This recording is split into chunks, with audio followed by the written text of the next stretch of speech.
You know, every day here on the Thom Hartmann Program, Louise and I and our team, Sean, Nate, Shira, Dave, Chase, Sue, Nigel, Ron, we all work to put together the very, very best show we possibly can. And there's an enormous amount of work that goes into the show. And one of the things that comes out of that is a lot of content, a lot of specific information that we go through and we dig out and, you know, we want to share with you.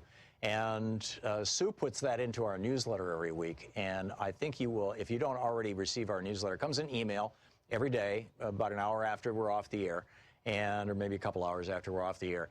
And Sue goes through and pulls literally every link to every story that we talked about and puts it into the newsletter. It's free. We don't sell the list or anything. You complete safety and security. There's no charge. There's no nothing. Just, you know, plug in your email address over at thomhartmann.com. And you get signed up for the newsletter. It's all fairly obvious. You'll see it on the website. So check it out, thomhartmann.com. Thank you.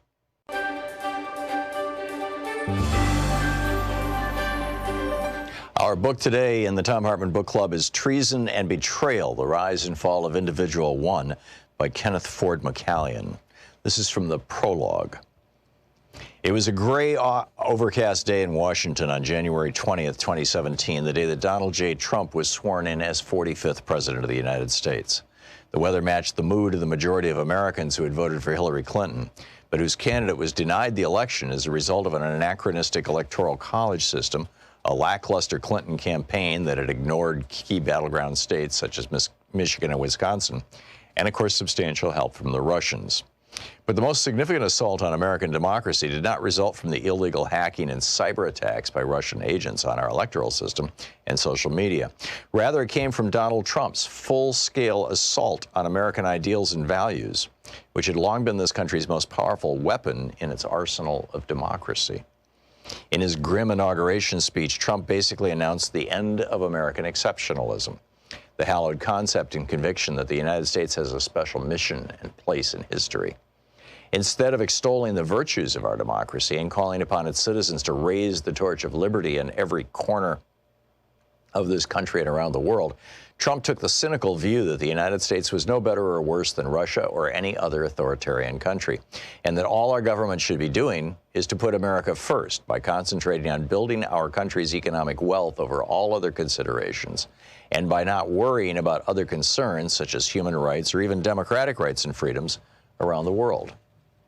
Trump's denouncement of America's commitment to liberty and justice for all was a frontal attack on the guiding principles forming the bedrock of our democracy and America's faith in itself and in its transcendent mission. The Declaration of Independence had been a clarion call that resonated not only on this continent, but around the world, declaring that the pursuit of life, liberty, and the pursuit of happiness was the cherished goal of all Americans and freedom-loving people the world over. Now, Trump was seeking to extinguish that fire by declaring that America was no longer the beacon of liberty and that every country, especially Russia, should be permitted to do whatever they wanted in their own country and its own sphere of influence, and that if they dismembered neighboring countries or slaughtered their own people who were fighting for greater civil and human rights, that this was of no importance to the United States. In other words, Trump was articulating precisely what Putin and others in the Kremlin wanted to hear, which is that Trump would give them the green light to rebuild the Russian Empire without fear of opposition or retaliation by the U.S. In doing so, Trump was demonstrating that he was a traitor to the traditional American democratic ideals. The enduring concept of American exceptionalism dates back to French writer Alexis de Tocqueville's reflections on America in his 1835 work, Democracy in America, where he concluded, quote, "The position of the Americas is therefore quite exceptional, and it may be believed that no democratic people will ever be placed in a similar one," end quote. Abraham Lincoln echoed this theme of American uniqueness when he noted in his Gettysburg Address in 1863 that one of the things that sets us apart from all of the countries in history is the sacred duty of the United States to ensure that the government of the people, by the people, for the people, shall not perish from this earth. Since the end of the Civil War and up until January 20th, 2017, the idea of American exceptionalism has infused the rhetoric of virtually every modern president and political leader. In April 1917, near the end of the First World War, President Woodrow Wilson exhorted Americans to fulfill the country's destiny to make the world safe for democracy. In his State of the Union address in January 1941, when the future of liberal democracies in a world war against fascism hung in the balance, President Franklin Delano Roosevelt sent a message to its besieged democratic allies around the world, reassuring them that, quote, "We Americans are vitally concerned in your defense of freedom. We are putting forth our energies, our resources, and our organizing powers to give you the strength to regain and maintain a free world. This is our purpose and our pledge," end quote. 58 years ago, in his inaugural speech in January 1961, President John F. Kennedy reminded Americans that it was our country's fundamental duty to protect human rights at home and around the world. He pledged that Americans would bear any burden, meet any hardship, support any friend, oppose any foe, to assure that survival and the success of liberty. Ronald Reagan inspired us with his soaring rhetoric about America being a shining city on the hill, a beacon for freedom, hope, and liberty that was and always will be the model and example for all the world.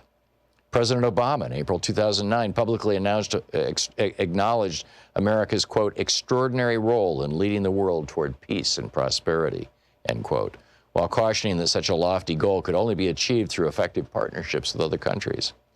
He also often reminded us that America is, at its core, a good and caring nation that must work tirelessly in the cause of democracy and human rights all around the world. With Trump, this powerful concept of American exceptionalism, which has been enshrined in our nation's psyche for almost 200 years, was declared to be dead and buried, or so Donald Trump and his enablers would like us to believe.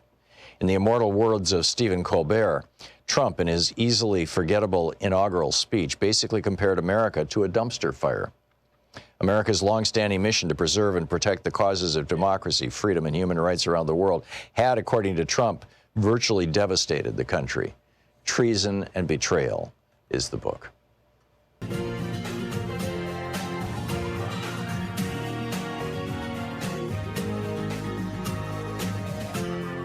This is the Thom Hartmann Program. And happy Monday. Greetings, my friends, patriots, lovers of democracy, truth, and justice, believers in peace, freedom, and the American way. The report from Mr. Mueller is going to be made public, other than all the parts of it that have been redacted by cover-up General Barr, on Thursday. Just an FYI, this was just announced, so it's pretty important.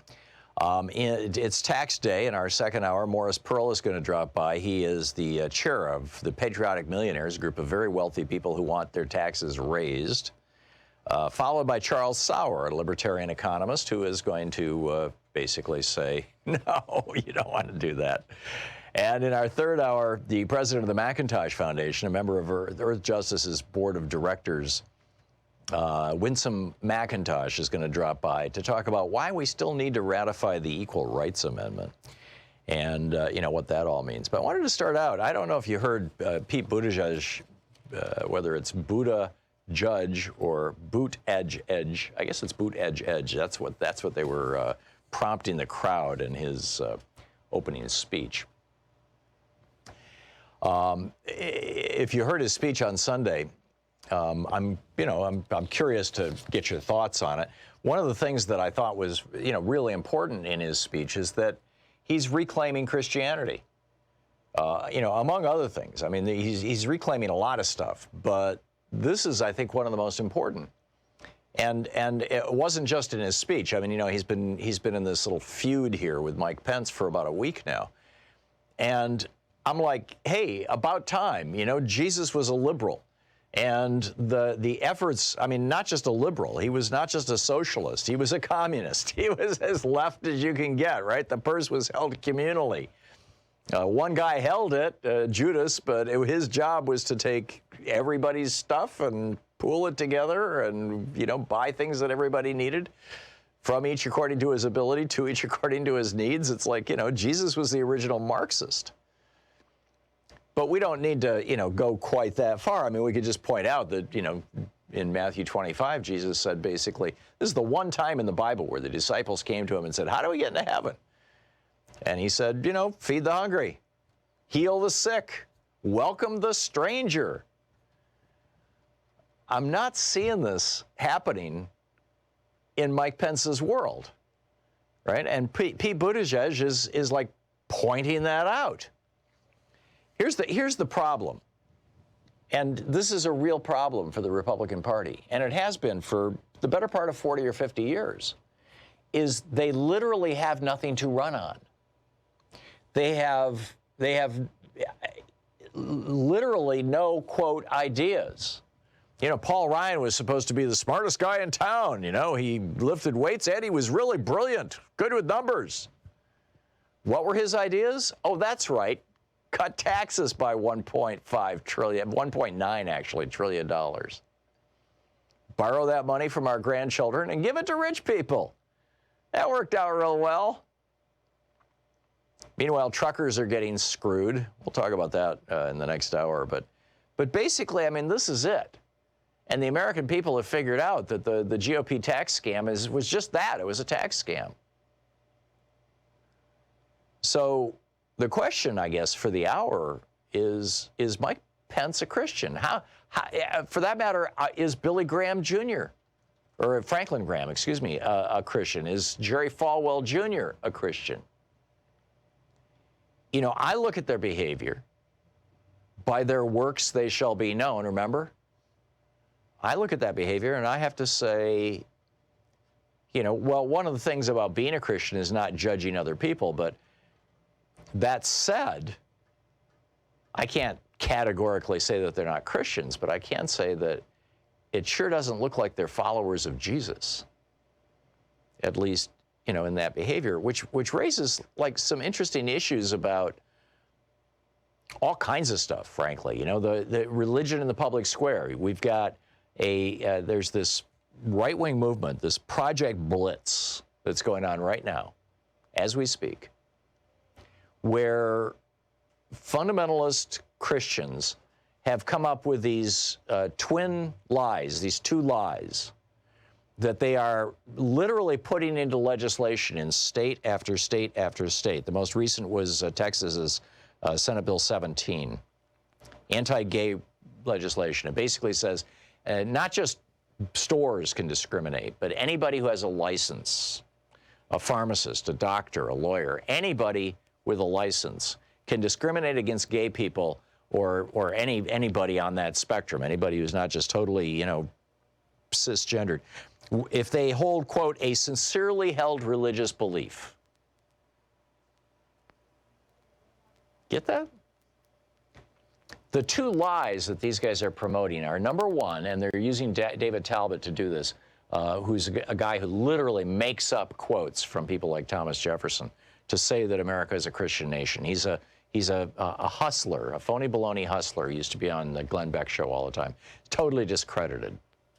The first lie is that America was founded in Christianity, that America is a Christian nation. That is an egregious lie.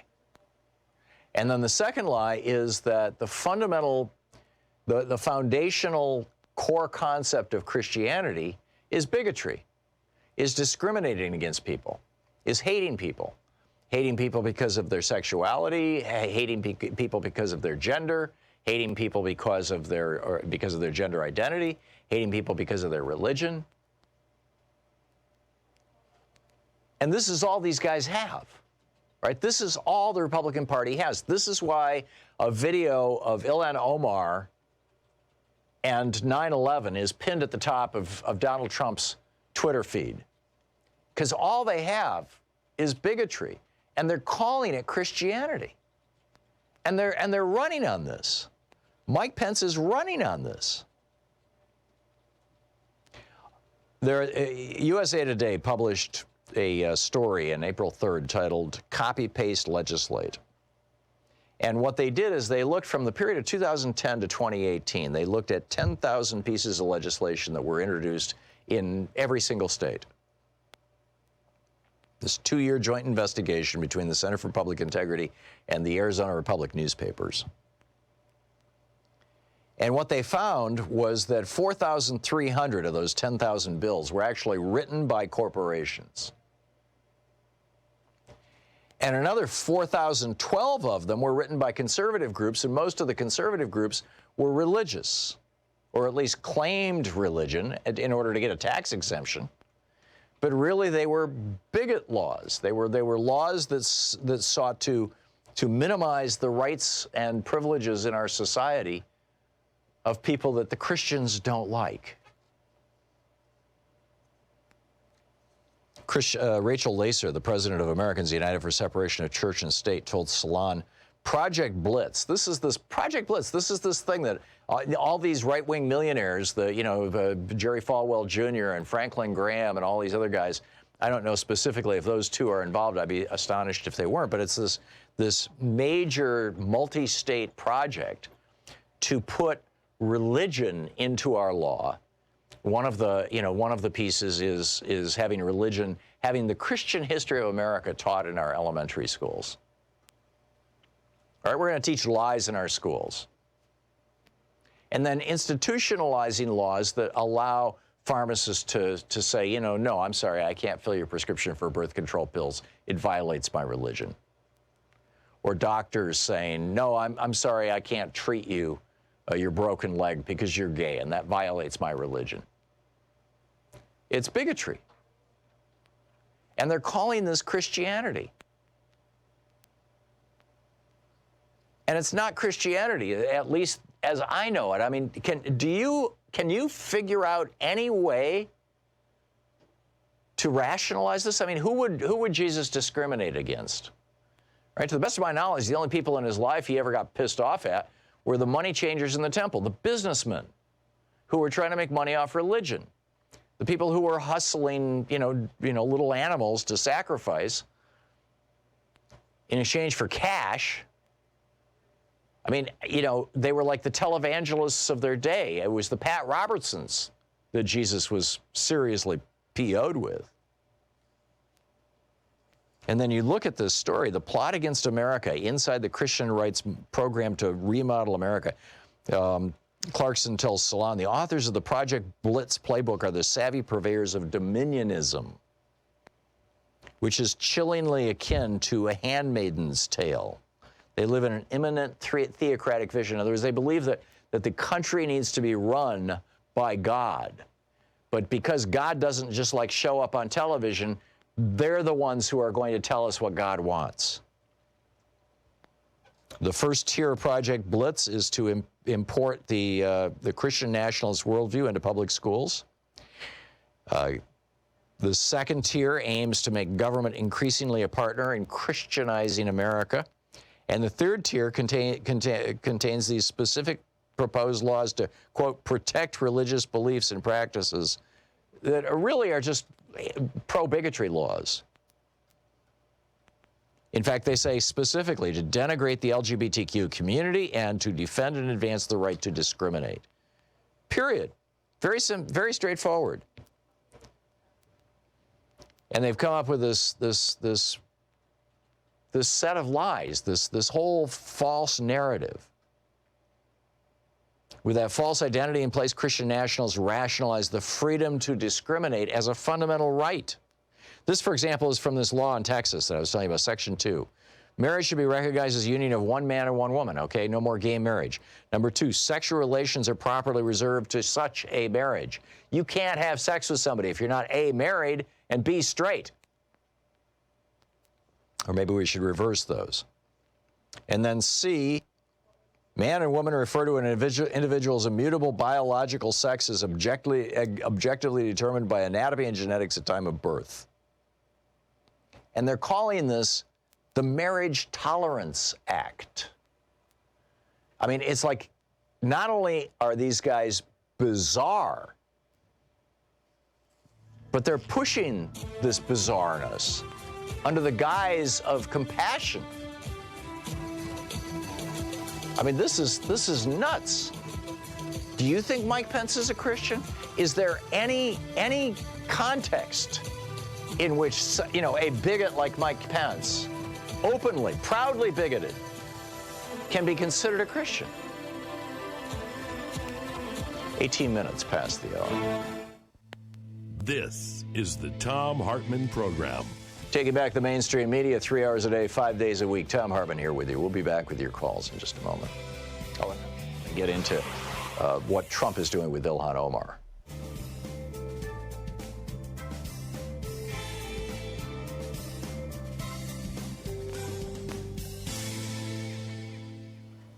And welcome back. Chris in Salem, Oregon. Hey, Chris, thanks for listening to X-Ray FM. What's on your mind? Yeah, I would encourage the audience to help illustrate your opening rant, your debate with Brian Fisher on who would Jesus torture. It's very powerful, like sloppy, you know, apologetic. I don't mean to speak to Brian specifically. He's not here to defend himself. But this kind of, you used to have this recurring theme years ago about how modern Christianity, or at least like the perverse form of modern Christianity, is based on basically the authoritarian father. We need, you know, at the very least abolish minimum wage, but maybe even create maximum wages, because your own personal failures make you, you need to be punished with the minimum wage. You need to be punished with poverty. If you're gay and that's your choice, we need to discriminate against you because you need to be punished. This is like the, I guess, the vengeful, maybe like Old Testament God. But remember, you kind of had this like running theme about how it was basically patriarchy and misogyny is what formed, you know, modern Christianity. Yeah.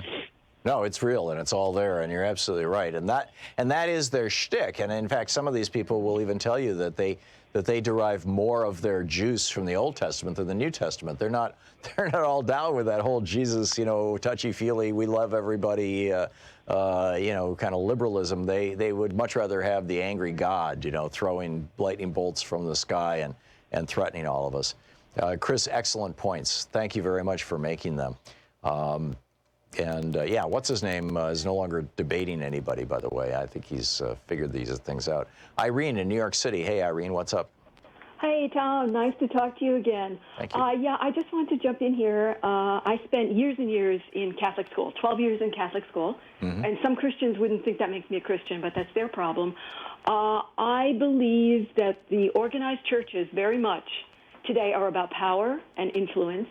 They don't really care that much about love and compassion. They're not listening to Jesus. Jesus was he didn't say a lot. Do unto others as you would have them do unto you, and love your neighbor as yourself. Right. It's very, very simple. This is simple. If Christians would just say, okay, this is how I'm going to get up in the morning, I'm going to live my day this way. I'm not going to deprive people of their human rights. I'm not going to make them suffer for their human rights and make them feel like second-class citizens because they're homosexuals, LGBTQ, you know. And I got out of church. I guess I'm an agnostic now because I found religion very destructive. The older I got, I found it destructive. But I cling to the words of Jesus as best I can in my own personal life. Do unto others as I would want people to do unto me. I'm sorry, I'm getting a little upset about this because this means a lot to me. Yeah, no, I just wanted to, you know, all this power stuff in the churches, it's business. They want power.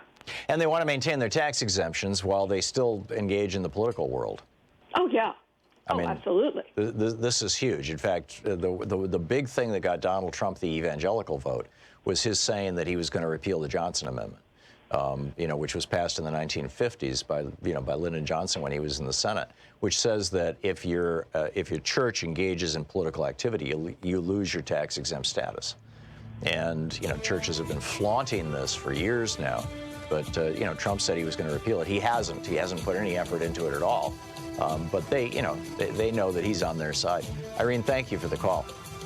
Spot on. We'll be right back. Stick around. It's coming up on 23 minutes past the hour.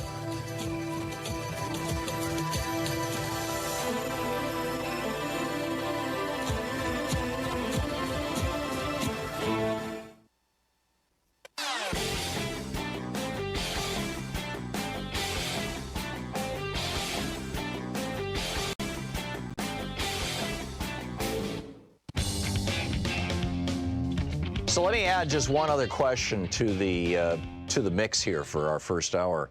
Not only is Mike Pence a Christian, or how can he call himself a Christian, or for that matter, is Pete Buttigieg a Christian? By my definition, he absolutely is. But that's my definition. But here's the other question. I think this is a really important question.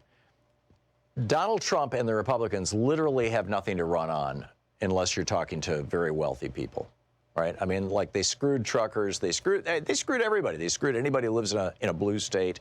Today's tax day, we're all discovering this, that we got screwed by Donald Trump. If you make less than a couple $100,000 a year, you got screwed too, in all probability. About 10 million of us saw our taxes go up as a result of Trump's tax scam. I mean, federal tax, right? And of course, in those states where you can't deduct state taxes now, it's even worse. But basically, they've got nothing. I mean, all Trump has to run on, the only things that he's done is he's put children in cages. He's exacerbated the crisis at the border. He's snuggled up really tight and close with a few authoritarians, Duterte, Putin, Xi, Kim. He's like, oh, these are my friends. What's his name in Saudi Arabia? Mohammed bin Salman, the guy who's running Turkey. Basically, and he's dissed our democratic allies, small d democratic allies. France, Germany, the UK. He's just like, he doesn't care. So he literally has nothing to run on. He has nothing to run on in terms of making America great. He has nothing to run on in terms of making America, once again, a leader in the world in terms of the values and goals that we espouse that are built into our early documents. He has nothing to run on based on what he has done for average working people. In fact, it's going in the other direction. Honest to God, I'm not making this up. The new plan out of this administration is to start monitoring the social media of disabled people. Why? Because disabled people get federal benefits. They are entitled to Social Security disability insurance. And there's other benefits that may come along with that. They may be on food stamps. They may be on housing assistance. They may, there's other types of help and assistance that are available to disabled people. So if you're a disabled person and you put a picture of yourself smiling on social media, on Facebook, because we all try to portray ourselves the best we possibly can, right? Particularly on social media. I mean, that's kind of the rule of the game. Then the Trump administration wants to say, hey, wait a minute, you're too happy. You don't look unhappy. You don't deserve these Social Security disabilities. So, I mean, literally, this is the kind of stuff they're up to. They got nothing to run on. So what is left? How does Trump turn out his base? How does he get people to vote for him, and how do they get people to vote for Republicans? Well, it's really simple. Hate. Hate and fear. This is what they've got. Hate and fear will motivate people.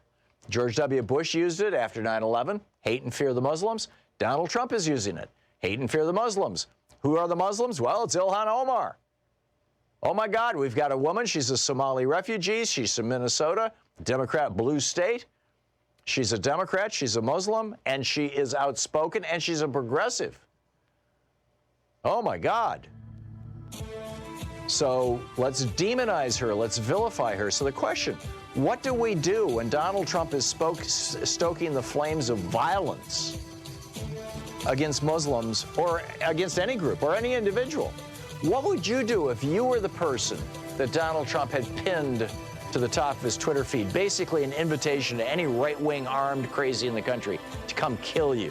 When the President of the United States is stoking violence. You're listening to the Thom Hartmann Program. Call 202-808-9925. What should be our response as a society when he's claiming Christianity and he's stoking violence?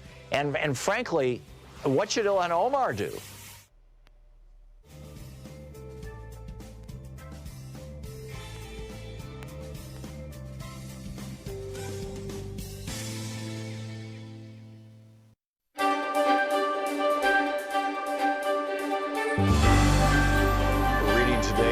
Guns for Hire, how the CIA and U.S. Army recruit mercenaries for White Rhodesia. It's a historical reprint of what appears to be a 1979 pamphlet, basically. This is from the introduction. It does have an ISBN number. It is available in book sources. In Zimbabwe, Rhodesia, actually this must have been published post-1980 because they're referencing Zimbabwe. In Zimbabwe, Rhodesia, 270,000 white settlers, mostly immigrated since World War II, controlled the government and economy, ruling over the 7 million black Africans. The Zimbabweans cannot vote. They have been forced off the bulk of the arable land, and they have no democratic rights whatsoever. All labor performance in Zimbabwe is black labor, and it is intensely exploited, often at less than subsistence wages. Zimbabweans have been fighting European invaders since the early 17th century. Since the 1890s, they have been directly ruled by Europeans, at first in the form of a private British corporation, the British South Africa Company. Since 1923, direct political rule has been in the hands of the white settlers, currently led by Ian Smith and his fascist Rhodesian Front Party. It's important to note that the white settlers were originally given this direct local power as a, quote, self-governing colony of the British government, thereby creating a master-caretaker relationship. During these past 80-odd years, Western imperialism, the multinational corporations of the United States, Britain, and South Africa, has extracted huge profits from the exploited and oppressed Zimbabwean population via the subsidiaries of the Anglo-Americans, Lonrho, Amex, AMAX, Union Carbide, Mobil, ITT, and other corporations. They fully intend to continue doing so as long as they can. The white settler minority has been rewarded for their violent subjugation of the Zimbabwean people with perhaps the highest national standard of living in the world. Sir Roy Walensky, the former Prime Minister of the Central African Federation, which included what is now Rhodesia, once said, "This man Smith has an appeal. It's the appeal of an easy life. For $6,000 a year, you can have 5 servants, a swimming pool, and a lot." Beginning during the early 1960s, however, the Zimbabwean nationalist forces under the leadership of the Zimbabwe African National Union, ZANU, evolved the strategy of guerrilla war to liberate their people and land. It is proving to be very successful. There are 20,000 guerrillas in base camps in Tanzania and Mozambique, over 3,000 in Zimbabwe itself, and this number is continually rising. In a meeting between Stephen Solars, a U.S. congressman, and the ZANU guerrilla leaders, they were reported to reject the possibility of enlisting the assistance of Cuban or other foreign troops, declaring that if we cannot liberate ourselves, we do not deserve to be liberated.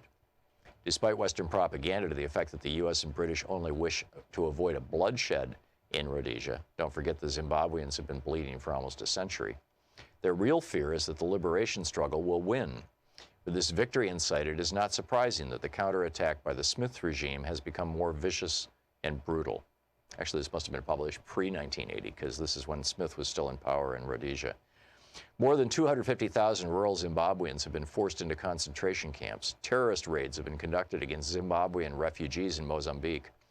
Dusk to dawn shoot-on-sight curfews have been instituted and enforced in the border areas. And escalating counterinsurgency attacks have been launched against the military arm of the liberation struggle, the Zimbabwean People's Army, ZIPA. It is crucial for Westerners to understand that the Smith regime has not stood alone in this barbaric campaign. This pamphlet documents the critically important element in U.S. imperialism's support for the Smith regime, white mercenary reinforcements for the fascist Rhodesian, quote, security forces. This flow of U.S. mercenaries to prop up white Rhodesia is an important, though secret part of U.S. imperialism's strategy for Africa. The U.S. has massive investments in southern Africa. Zimbabwe alone supplies the bulk of high-grade chrome ore used in the U.S. for jet engines and other advanced technological items. Coal, copper, and other minerals are ripped out of Zimbabwe for U.S. industry. Mobil Oil, Texaco, Hertz Rent-A-Cars, Holiday Inns, and many other U.S. corporations operate illegally in Rhodesia through foreign subsidiaries. More important still is South Africa, the fortress of U.S. interests in Africa, where $1.5 billion is invested by GM, IBM, Ford, and other giant multinational corporations. The liberation of Zimbabwe would, for the first time, penetrate the buffer zone of satellite countries protecting the borders of South Africa. South African guerrilla fighters, who are already training by the thousands in camps in Tanzania and Zambia, would have direct access to re-enter their land and accelerate the liberation struggle. Knowing that the stakes are high, U.S. imperialism has worked to strengthen the white supremacist outposts in Africa, although at times this had to be done covertly. In 1970, the Nixon White House approved Henry Kissinger's Operation Tar Baby strategy, based on Option 2 of the Secret National Security Study Memorandum Number 39. The strategy essentially called for covert military assistance, including direct exchanges, so the South African troops could be trained in the U.S. in specialized tactics and weapons. This would be done while the U.S. tried to convince Africans that it was on their side. This is from the pamphlet number 39, that Kissinger memorandum. We would maintain public opposition to racial oppression, but relax political isolation and economic restrictions without openly taking a position undermining the United Kingdom and the UN on Rhodesia. We would be more flexible in our attitudes toward the Smith regime. And it goes on from there. Guns for hire.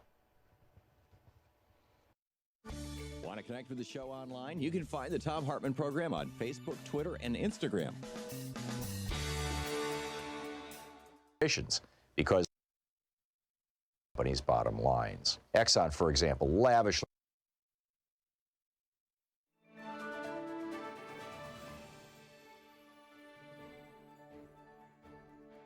by Carolyn Frederick.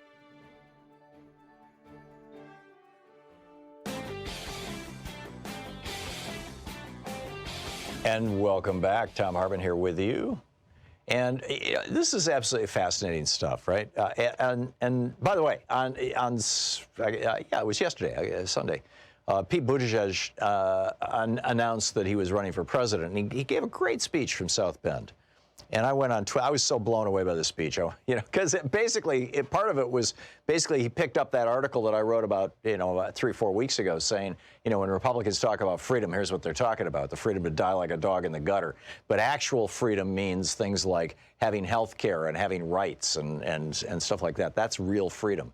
And he was echoing those themes, and I was really pleased by it. And so I went to Twitter and I said, I'd vote for Pete Buttigieg in a heartbeat. And, of course, I would vote for any Democrat in a heartbeat, generally speaking. I was not speaking about the primary. That was not an endorsement. And, I'm still, right now, in my mind, I'm most fond of the agendas that are being put forward by Bernie Sanders and by Elizabeth Warren. And, Buttigieg's agenda is not quite there, but we'll see how this all shakes out. But it's fascinating seeing all this stuff coming forward. So anyhow, David in Miami. Hey, David, what's on your mind today? Well, thank you, Professor. Just to remind you, as someone had a bar mitzvah, the money changers in the temple were about exchanging unkosher money, et cetera, for kosher money, all the purification of the temple. Oh, that's interesting. I did not get that distinction. I thought that they were selling small animals for sacrifice. That might have been part of it, but again, the whole pure, impure, why women weren't allowed in the temple. Right. Also, however, on the flip side, Jesus was for taxation because render unto Caesar that which is Caesar's. Right. So if these alleged conservatives that hate taxation, then they have to be anti-Jesus, transitive property. Okay. Also, there's keep in mind there's about 3 right-wing stations here in South Florida, AM of course, and at barely maybe a couple hours of sort of left-wing on an urban music station. So we need to figure out how to fight it out. Yes, the younger people have the smartphones, but you still have to reach out to the older people, the one-time new dealers who remember, but their access is missing, especially ones whose cable TV doesn't include you, Professor. Yeah, or more. So thank you. Thank you, David. And actually, I would say more would be not the New Dealers, because they're pretty much all dead or very old, but the Great Societyers, people who remember, Jack Kennedy and Lyndon Johnson. Paul in Woodinville, Washington. Hey, Paul. Hey, Tom. So my topic is reclaiming Christianity is vitally important to the agenda of those of us on the progressive, liberal, left, whatever you want to call it, which has been rejected or abdicated, let's say, over the last 40 years or so, going on 50 years. I think not for. I understand why, and I'll get to that in a minute, but it is like any literature professor, liberal or conservative, would acknowledge that the Bible is the most important anthology of literature in Western civilization. So you have to be as familiar with it, and rejecting it would be like rejecting the Constitution. I don't want to read it because what's happening is the conservatives, and I don't even know what to call these people. They're not conservatives. The Trump movement, they're using it as a weapon. They're weaponizing the Bible to pervert the Constitution. There was an interesting survey done by the National Association of Churches about 2 years ago, and the results of the survey they found were very disturbing for churches, because what they found is that young people, this is, I guess, under the age of 40, 35, something like that, they think of Christianity in America as two things. Number one, being mostly about what it's against, and secondly, that it's essentially a political brand. And how this happened was, believe it or not, in the 1970s. You see, the war on Christianity, Tom, is by the evangelical right. That's who the war on Christianity. The war on traditional Christianity is by the evangelical right. And no surprise, you'll know that this was started in the 1970s by the Koch brother-funded televangelist movement. And they were, in many cases, they were pushing in the early 70s anyway. They were pushing back the against the Father Berrigans of the world. I mean, Christianity was one of the rallying cries of the anti-war movement during the Vietnam War. Right, and it was the televangelist movement that drove all the denominational churches off the air. You're right. Back in the 50s and 60s, the church that was on you would see religious programming every Sunday, and it was from a local church being broadcast by your local TV station.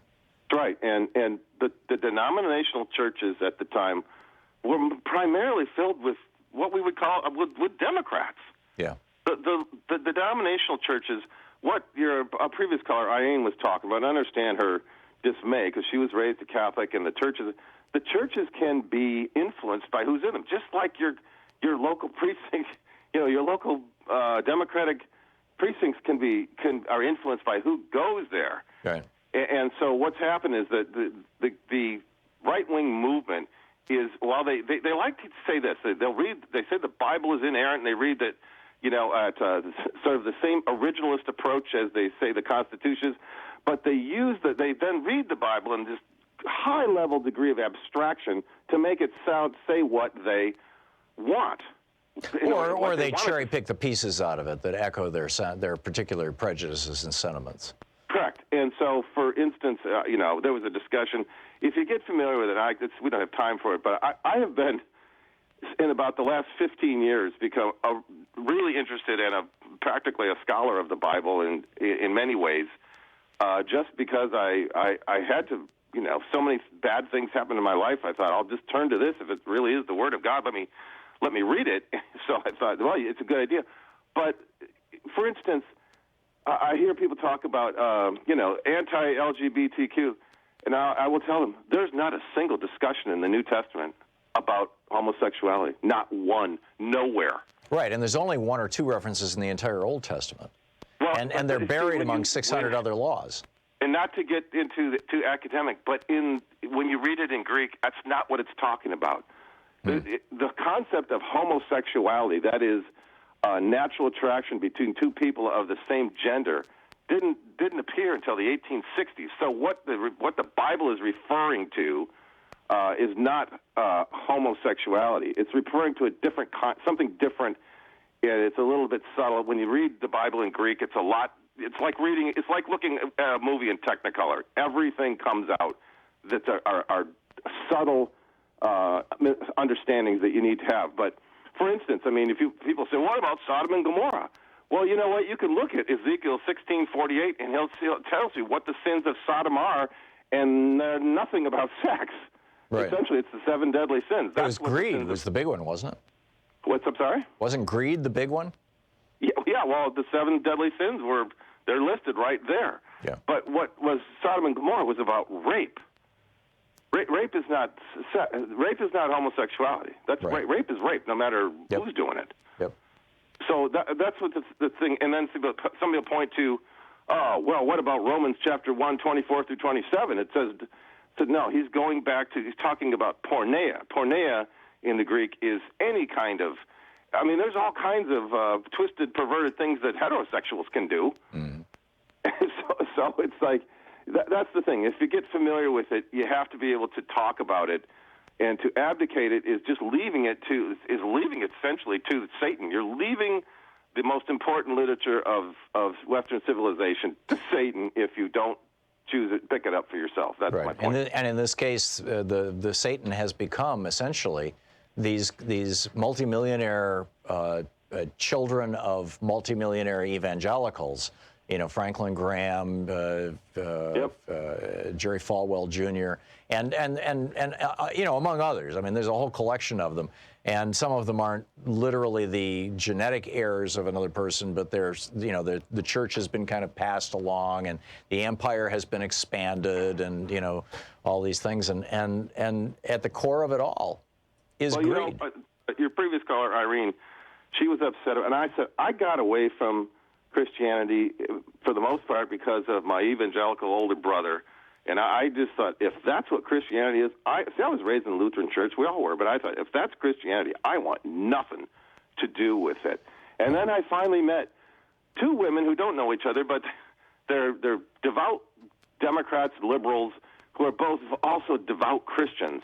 And they got it across to me that said, Paul, you can be your own Christian. Right. You don't have to be there. You don't have to measure up to them, to right. their standard. It's a cult. It's tribalism basically. It's another form of tribalism. It's another form of identity, and now in fact there's the whole Christian identity movement. Paul, thank you for your insights, your comments, and your personal stories. I appreciate it. It's like what do we say? What would you do if you were on the receiving end of hate from Donald Trump because of your religion, your gender, and the color of your skin? How would you respond to that? You're listening to Thom Hartmann. Visit ThomHartmann.com for audio and video archives. Or if you were on the receiving end, like Pete Buttigieg's, of hate from the vice president, from Mike Pence, what would you do?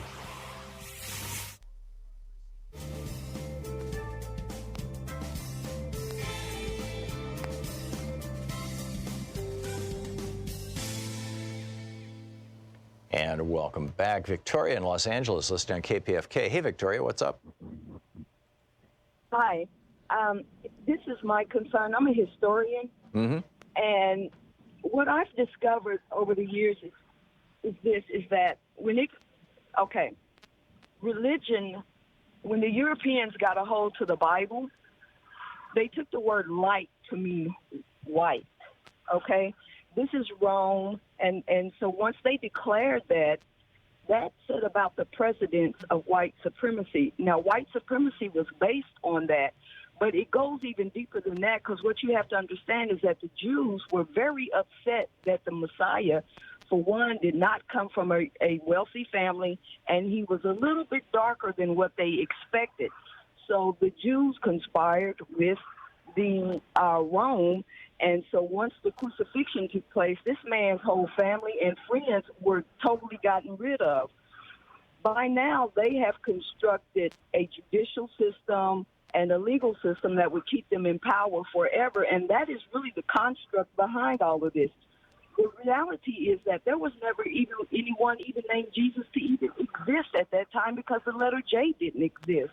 So you have years and years and years of this, and that's really what's behind it. If the world found out that the Messiah, that whole situation with the Messiah was fake, and his whole crucifixion, and then they resurrected a fake European Messiah, then where would Christianity be? Where would all of these people be who have constructed all of this, and how would they have power? And that's what this is about. This goes back to that very crucial point, the fact that the Messiah's identity was totally changed for monetary purposes. And then when they got a hold of the Bible, they didn't understand it, so they began to construct whatever they wanted to construct. Well, I would say Jesus was turned into a Greek god. I mean, if you read the Old Testament, the notion of the savior the people were expecting was going to be the new king of Israel. He was going to lead his people into safety and security.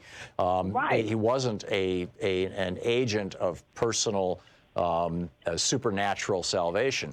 That was a Greek concept that had to do with the old Greek gods, and that really went back into Zoroastrianism and things like that. But you're absolutely right. And by the way, Mormonism doubled down on this. I mean, Joseph Smith in the so-called tablets, in his so-called translation of the so-called golden tablets, he says that God said that darkness of skin was the mark of Cain. In the Bible, after Cain killed Abel, God put his mark on him, and Cain was expelled. And the Mormons believe, I believe to this day, I mean, it was just up until the 1980s or thereabouts that black people could not even become Mormons, or at least priests in the Mormon Church, which is something that every man becomes. And it was because of that whole Mark of Cain thing, and that was not unique. I mean, that was not something Joseph Smith just came up with. You had slave owners preaching that back in the 1700s. Right, and here's the kicker to it. The basis of it is when you go back into the Old Testament, you see that Pharaoh looked around, and Pharaoh was displeased because the Hebrews were outbirthing the Egyptians. So in other words, darker-skinned races were outbirthing white, lighter-skinned races, which is the reason for the abortion situation right now. That's why they're going so hard in on abortion, because they have a lower birth rate. Well, Pharaoh started killing Hebrews 5,000 years ago. Those were black and brown people. This is very old, but that's the idea. It's all about race, and it always has been. Victoria, thank you for the call. We'll be right back.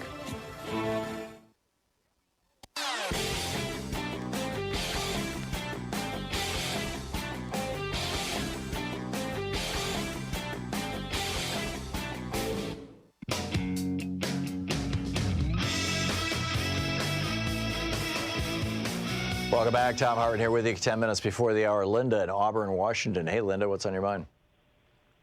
Hi. I got in the queue to talk because I wanted to try to correct the first thing you said that I felt was inaccurate. Now there's one more thing. The first one was, it sounded like you said that that Christianity wasn't really integral to what the founders' thinking was and the history of our nation. Is that what you said? That's absolutely true. Thomas Jefferson was not a Christian. He was a deist. In fact, he went through the Christian Bible, or at least the four Gospels, and he cut out all the miracles. And that Jefferson Bible is still in print.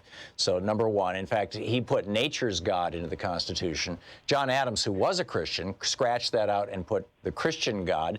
And Jefferson then scratched it back out again. He was joined in writing the Declaration by John Adams, who was a Christian, and by Ben Franklin, who was also not a Christian. Ben Franklin and Thomas Jefferson were both deists. They believed that some entity created the universe, threw it into being, and then just stepped back. And that what we need to figure out are natural laws, not what God wants of us. And Thomas Paine, the guy who wrote Common Sense, the pamphlet that kicked off the American Revolution. These are the times that try men's souls. The summer soldier and the sunshine patriot will now no doubt shrink from the service of his country, but tyranny like hell is not easily conquered. Thomas Paine wrote the book. It's called I'm drawing a blank on the name of it right now, but Thomas Paine's most famous book, or his second most famous book, arguably, was a defense of atheism. And so yeah, many of the founders were not Christians, and those who were Christians, by the way, the majority of them were either, various forms of Southern Christianity. There were no, I don't believe there were any Catholics in 1787 in writing the Constitution. And they were all, with the exception of the delegation from Massachusetts, they were all very wary of Massachusetts, because Massachusetts had been contaminated by the Puritans and had all these laws that, if you didn't go to church, you got fined, you had to pay a tax to support the churches. You could go to jail if you weren't sufficiently church-going in Massachusetts. And for that reason, one of the major debates in the ratifying conventions was whether Massachusetts should be allowed into the Union, because they had incorporated religion into their laws. So, yeah, Linda, the founders were not only, many of them were not Christians, A, and B, even those who were Christians were very worried about their fellow Christians, the Puritans from Massachusetts, taking charge, and they did not want, and that's why the twice in the Constitution, in the Establishment Clause, it says that there shall be no establishment of religion and no religious test for serving in any elected office in the United States, or any office. And secondly, the First Amendment says that we have absolute freedom of religion and from religion. Can I speak a little more? You may now? say all you want, Linda. Okay. All within limits. Thanks. I understand some of what you've read is that can maybe be considered revisionist, but maybe it is true also. But with the clause in the Declaration of Independence that says we're founded under the nature and nature's God, the laws of nature, that's right out of the scientific thinking at the time. The scientists, like that was a clause from Newton, they were seeing God in nature. When they were seeing order in the universe, they were attributing it to higher intelligence, that there's a design. Newton was imprisoned by the Pope, Linda. Sir Isaac Newton was imprisoned by the Pope. And if you wanted to speak of science back in those days, you had to put it in the context of religion. But I'd be astonished if Newton was anything other than a scientist. And by the way, Newton had been dead for 200 years when Thomas Jefferson wrote the Declaration of Independence, or about 100 years anyway.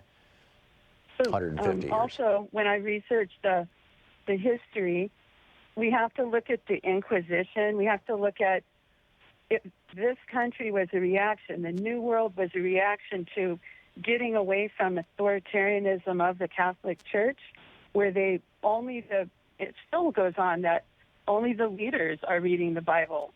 Only back in around 1920, 1943, two popes told the people, read the Bible, and the Vatican in 1965. And luckily, a lot of Catholics in this country are reading it now, but a lot of Catholics, including a lot of the immigrants coming north, haven't really read the Bible. And if you haven't really read it, and how a person can read it and take it seriously is, as the former caller mentioned, look at the original Hebrew to English in the Old Testament and Greek to English for the New Testament, BibleHub.com/interlinear/Genesis/1.htm, and scroll around.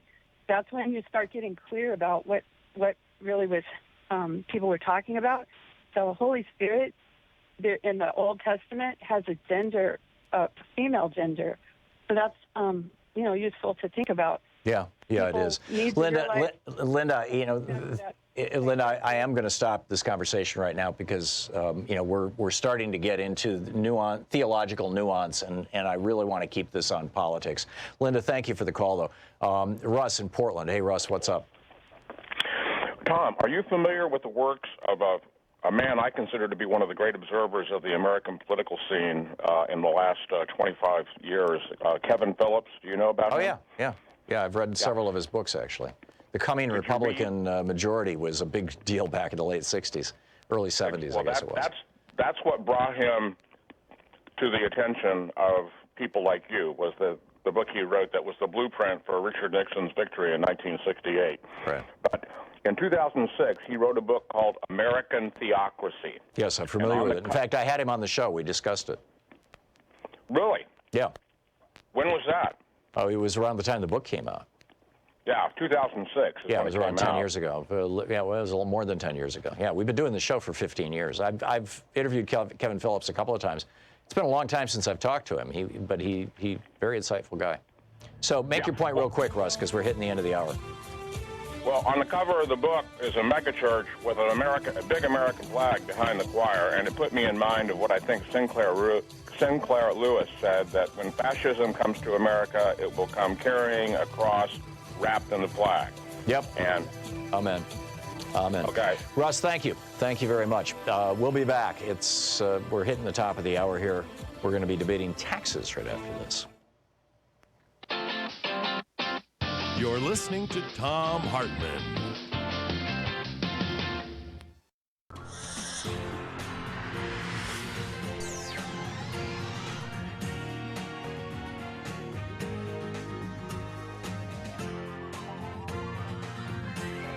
We say fight back!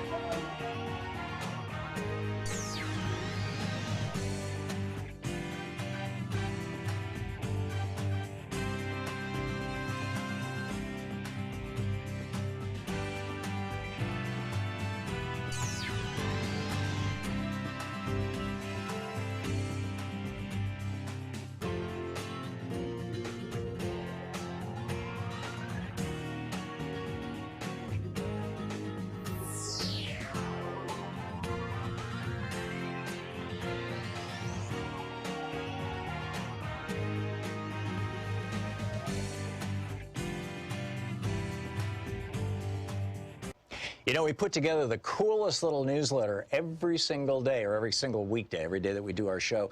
And Sue Nethercutt is the editor of it, and she does such a brilliant job with this thing. It's absolutely free, by the way. It's, you know, all you have to do is go over to thomhartmann.com and just sign up for it. Sign up for the free newsletter.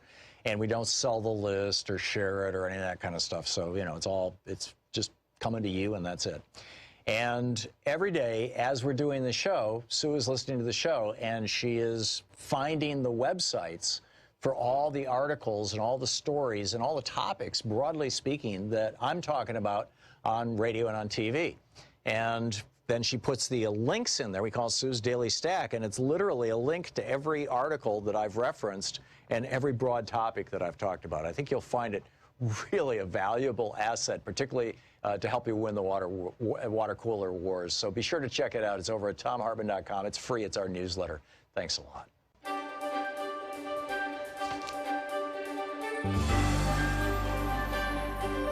Today we're reading from the Polar Bear Expedition, the heroes of America's forgotten invasion of Russia, 1918-1919. It's a story, by the way, that the Russians remember well, but most Americans are unaware of. This is from the prologue, Nizhny Gora, Russia, January 19th, 1919. They've been expecting it for weeks, hell, months, and so the men of Company 8 of the 339th Infantry Regiment, the Polar Bears, as they would come to call themselves, have stood night and day in 40 below zero temperatures. They stamp their feet and try not to touch bare skin on the frozen barrels of their weapons, lest their flesh be ripped off. They peer through the deep ebony night of their dark log-lined dugouts into the frigid tundra toward the south and east across the ice-choked river and watch for it, wait for it, and wonder how many will come and how they will perform when they do. And they wonder, too, if and how they will ever get out of this place, this frozen Hades, this last place on Earth at the top of the world. And then early on this morning, they do come, a horde of them, dim forms in the distance spread out across the Vaga River. Some on skis, others on snowshoes, all of them armed, like ghost warriors traversing the river's Styx. Hundreds of them to their mere handful of 46. Bolos, the men call them, Bolsheviks. Now a shell flung from upriver, arcing and piercing the barely gray of dawn, flies over the village. Lieutenant Harry Meade awakens with a start, quickly dons his fur hat and overcoat and boots, and races to the far outpost where this scant group of half-dozen men stands guard against not only the enemy, but the tide of history. The sergeant hands him his field glasses, and he squints through the misty, blowing snow. The only sounds, the sharp snapping of frozen tree branches and the dull booming of the river ice cracking. He sees them now, coming on several hundred yards in the distance, and he quickly understands that the company is probably doomed. Now a grayish form enters his view much closer, and he peels the glass from his eye. Steam comes from his mouth as the thin outpost is now about to be overrun by a nearer group of the enemy, who have snuck closer and rise like dervishes from their concealment in the deep snow. Lieutenant Harry Meade, late of Valparaiso, Indiana, and Detroit, Michigan, stranded more than 200 miles from his regiment's base at Archangel, Russia, doesn't have to speak as the mass of bolos descends on his small attachment. His men are already furiously firing their machine guns and rifles at this grisly apparition, all while more artillery shells spew over them and land amid them. But Meade yells the words anyway, as if by rote, as if it's not too late, as if any of them has a chance.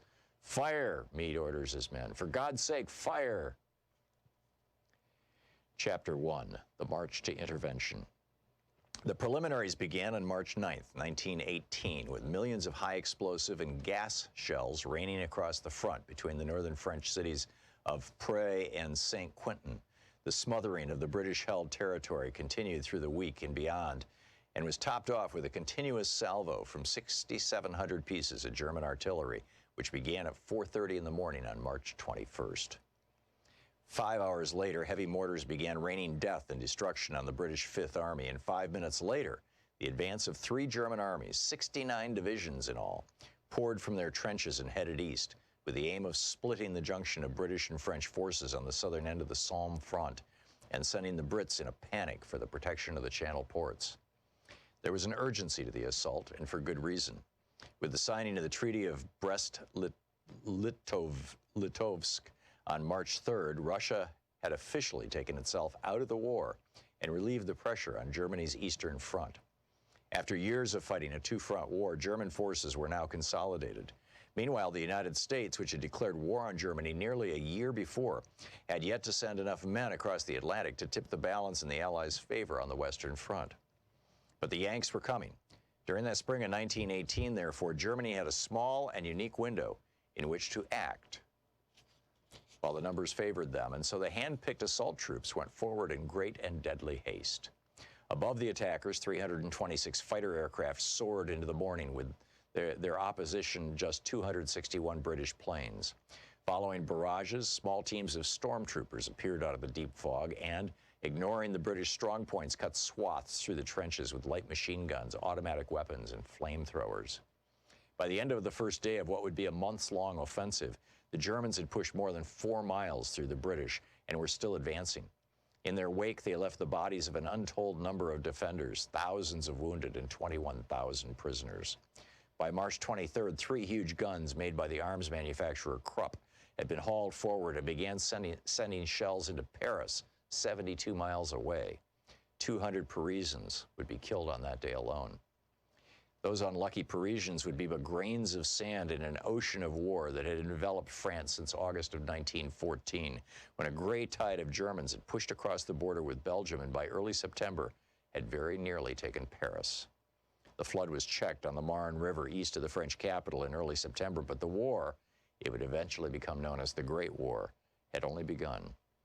The Germans intended to stay, and by the end of 1914, a dizzying series of parallel zigzagging trenches, French, German, and to the north, those of France's British allies, scarred the French soil. The Polar Bear Expedition. Want to connect with the show online? You can find the Thom Hartmann Program on Facebook, Twitter, and Instagram.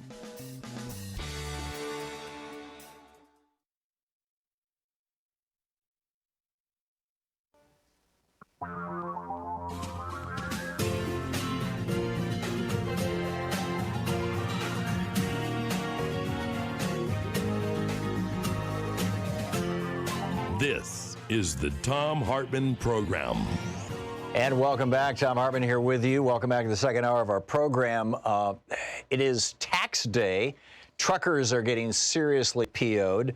The big pharma companies saved $7 billion last year from Trump's tax law, the GOP tax scam. And Pfizer has announced that they're raising prices on 41 of their prescription drugs.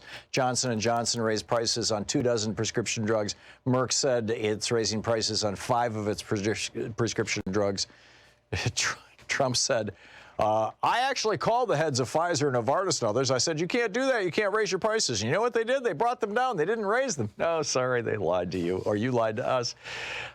So we've got that, and we've got this weird notion that shareholders should be the only ones who get any benefit from a corporation. Prior to the 1970s, it was understood that corporations had multiple stakeholders, basically. You had the community in which the corporation existed. You had the employees. It used to be bad news when corporations laid off people. It used to be considered a bad sign. Their stock would go down. Now it goes up. You had the employees. You had the customers. You had the institution of the corporation itself. You had the people who work within the corporation. And, of course, you had the shareholders. These were all the stakeholders in a corporation. And then in the late 70s, Milton Friedman wrote this piece saying, oh, no, the shareholders actually own the company, so everything should be about them. And, in 93, actually, this kind of essentially became part of our tax law. Very strange stuff. We've reached this point where it's all about making shareholders richer. On the line with us is Morris Pearls. He's the chairman of the Patriotic Millionaires. He's a former managing director of BlackRock, Inc. PatrioticMillionaires.org is the website. Morris's Twitter handle is Morris_Pearl, just like mine is Thom_Hartmann. Morris, welcome back to the program. Yeah, great to be on your show, Tom. Thank you. So, first of all, what is the state of taxation in the United States for people at your level of wealth and or income versus the average working person in America? Well, basically, people like me, investors who don't actually work but earn income from investments, pay much lower taxes than people who actually work for a living. And I honestly have no idea why. You know, one of the memes that I keep seeing on television are TV commentators asking people, are you a capitalist? And, you know, somebody asked me if I'm a capitalist. Outside of a little bit of retirement income that I would hope is going to earn money. It actually lost money last year. But outside of that, no, I don't make my living from capital. I make my living working. I write books. I do a radio show. I have an income stream. And I have my entire life. I've started and sold off 5 different businesses. But I never did that based on capital. It's always been on elbow grease. How is it that the term capitalist has come to mean somebody who believes in free enterprise as opposed to somebody who lives off their capital? Well, I think all of us believe in free enterprise. You've been involved in free enterprise, too. Yes, absolutely. And our businesses are capitalist. Capitalist basically means that people privately own businesses instead of the government owning all businesses. So I think most Americans subscribe to capitalism. In fact, the whole world does now, basically. There aren't really any societies that don't. So I think that capitalists have to get away from this weird idea you were just talking about, that only the owners count, because that's really not even in their own long-term best interests. That started, when Carl Icahn realized the management of TWA was kind of being too greedy, and then he could run the company a little bit better by selling off all the pieces of it for more than it cost him to buy it. But that doesn't work for most companies. You can't have companies and just sell them to try to make money for the shareholders and close down capitalism, because that is not even the long-term best interest of the capitalists. If you actually want to run a business, you want to keep it going for the future, you need owners, you need employees, you need customers, you need people who can buy stuff. You don't want a society of just a few rich people and lots of poor people. That doesn't work for any of us.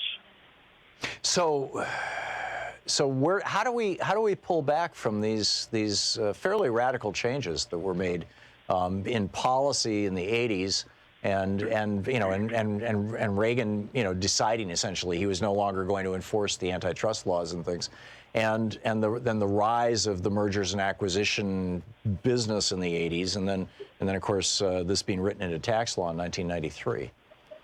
I think we as a society have to get people to do 2 things. One is to decide that we don't want the rich to get richer and everyone else to get poorer. And the other is to look at both that and everything else in a longer-term perspective. It's not all about how much money you'll make in the next 3 months.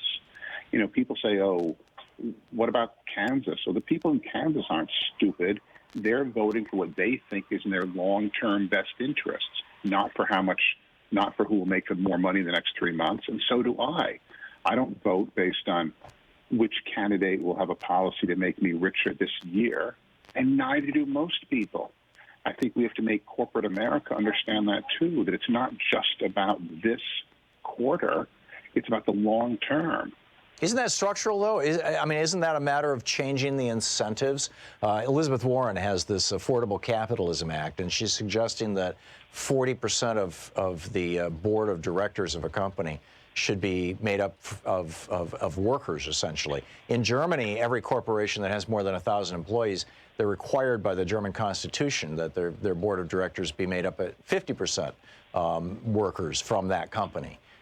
Is that? I mean, that's one proposal. There's acknowledging, that the community is one of the stakeholders in a corporation, and the corporation has to consider its impact on a community when it makes corporate decisions. The workers are, all these different stakeholders. Isn't this really a matter of changing the incentive structure?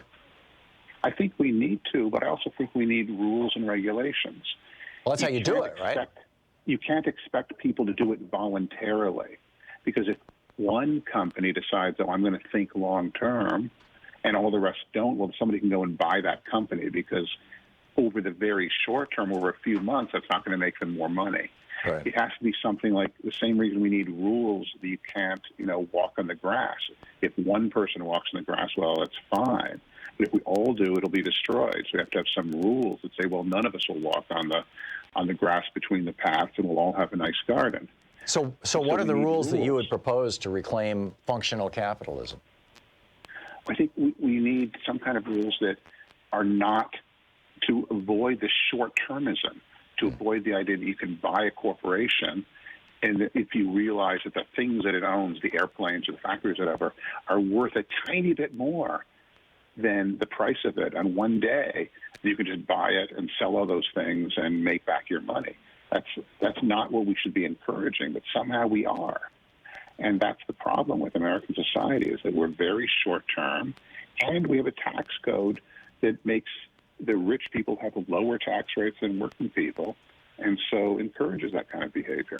How do you respond to people who would say that by arguing in favor of raising taxes on rich people, or at least equalizing their taxes with the taxes of working people, that you're arguing that it's a zero-sum game, that there's no more extra money that can be made, that somebody getting richer means somebody else is getting poorer?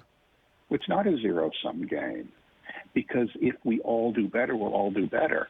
Talk to the guy who, runs your local bar. He's a lot more concerned about how much beer money all the customers have on Friday night than about how much salary the one guy pouring the beer makes.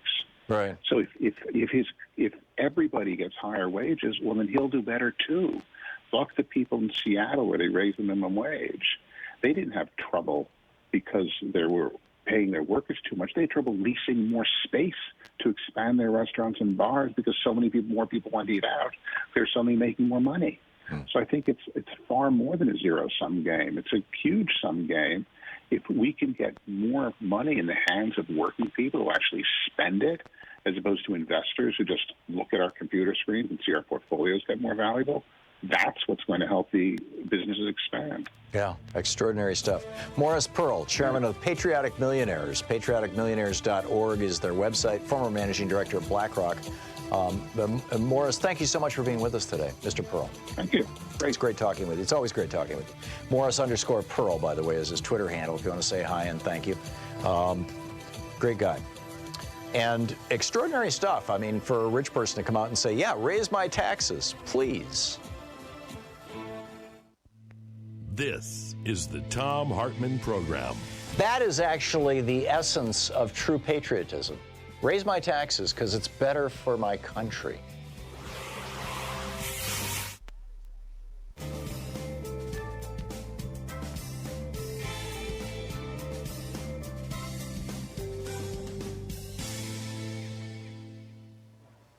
And welcome back.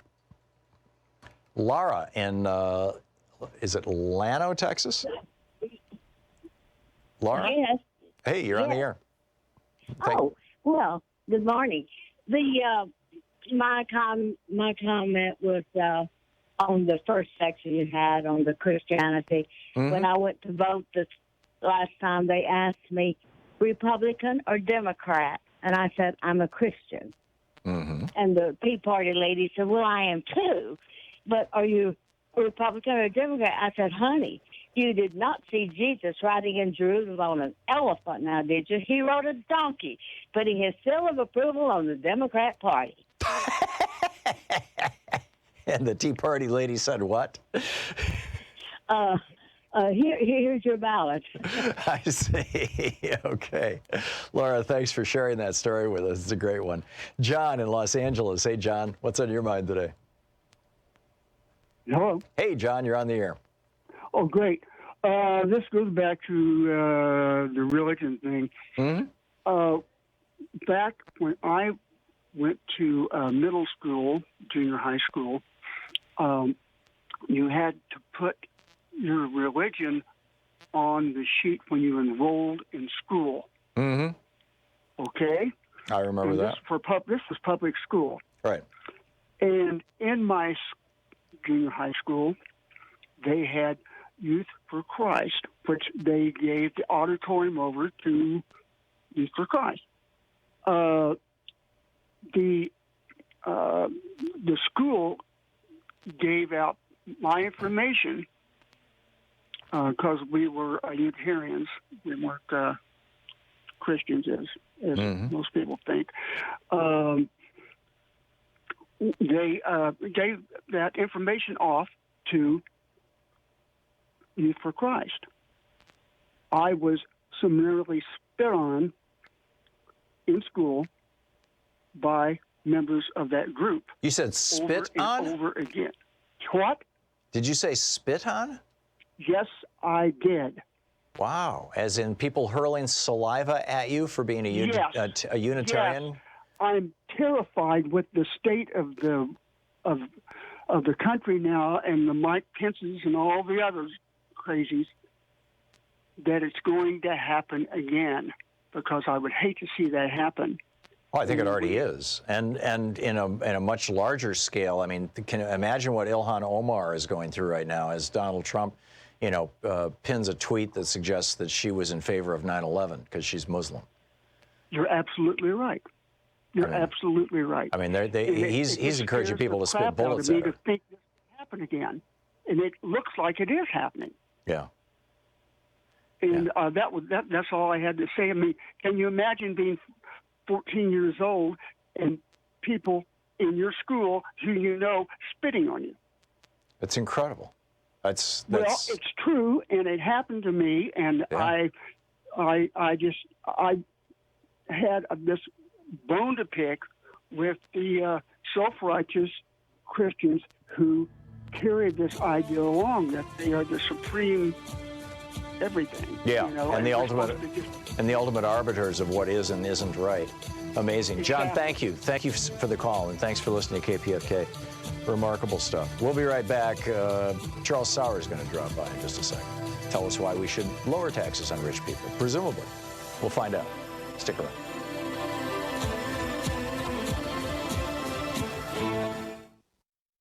Every day here on the Thom Hartmann Program, Louise and I and our team, Sean, Nate, Shira, Dave, Chase, Sue, Nigel, Ron, we all work to put together the very, very best show we possibly can. And there's an enormous amount of work that goes into the show.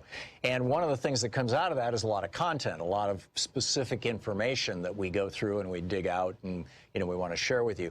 And Sue puts that into our newsletter every week. And I think you will, if you don't already receive our newsletter, it comes in email every day, about an hour after we're off the air, or maybe a couple hours after we're off the air.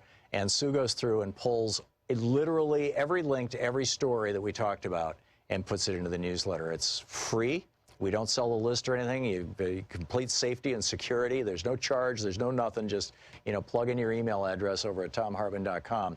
And you get signed up for the newsletter. It's all fairly obvious. You'll see it on the website. So check it out, thomhartmann.com. Thank you.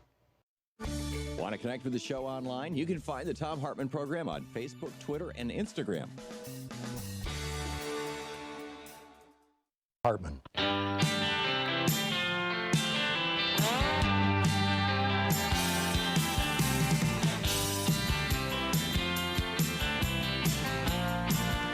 Welcome back. Let's invite in Charles Sauer, libertarian economist and president of the Market Institute. His new book, Profit Motive: What Drives the Things We Do.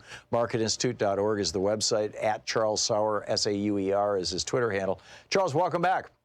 Hey, thanks for having me on. Thanks for joining us. So we've got, we were just talking to Morris Pearl, the founder and chairman of the Patriotic Millionaires. And although he may be a billionaire, I'm not sure. But in any case, former managing director at BlackRock. And he's saying, you know, raise my taxes. I'm a rich guy. You need to raise my taxes. It'll be a good thing for everybody if you raise my taxes. What say you, Charles? Well, I think that there's a line on there where he can donate as much money as he wants. So he can voluntarily do that. I'm sure he's already doing that. To spend extra money through the federal government. So you think it is a normal, good, and healthy thing that somebody like Morris Pearl pays an income tax rate of 25% maximum, and somebody like, you know, Sean or me or Nate, you know, people who are working for a living, can pay up to as much as 36% income tax? You like that?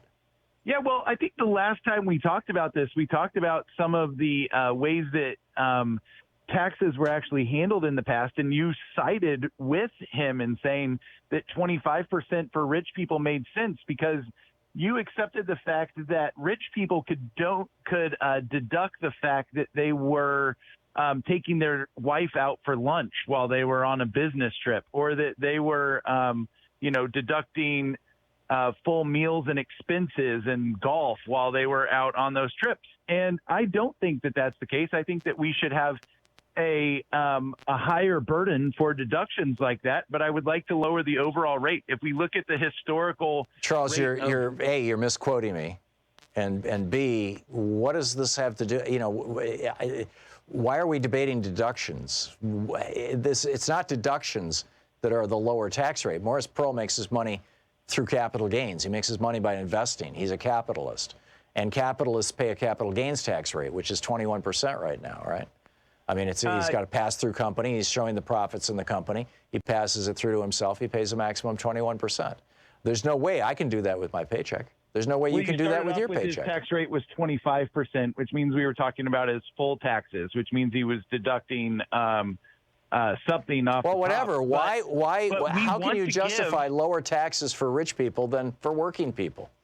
Well, we want to give the rich people, instead of just having large bank accounts to pass on to their next generation to keep them rich, we want to give them the incentive to invest their money. We want to give them the incentive to continue growing the economy.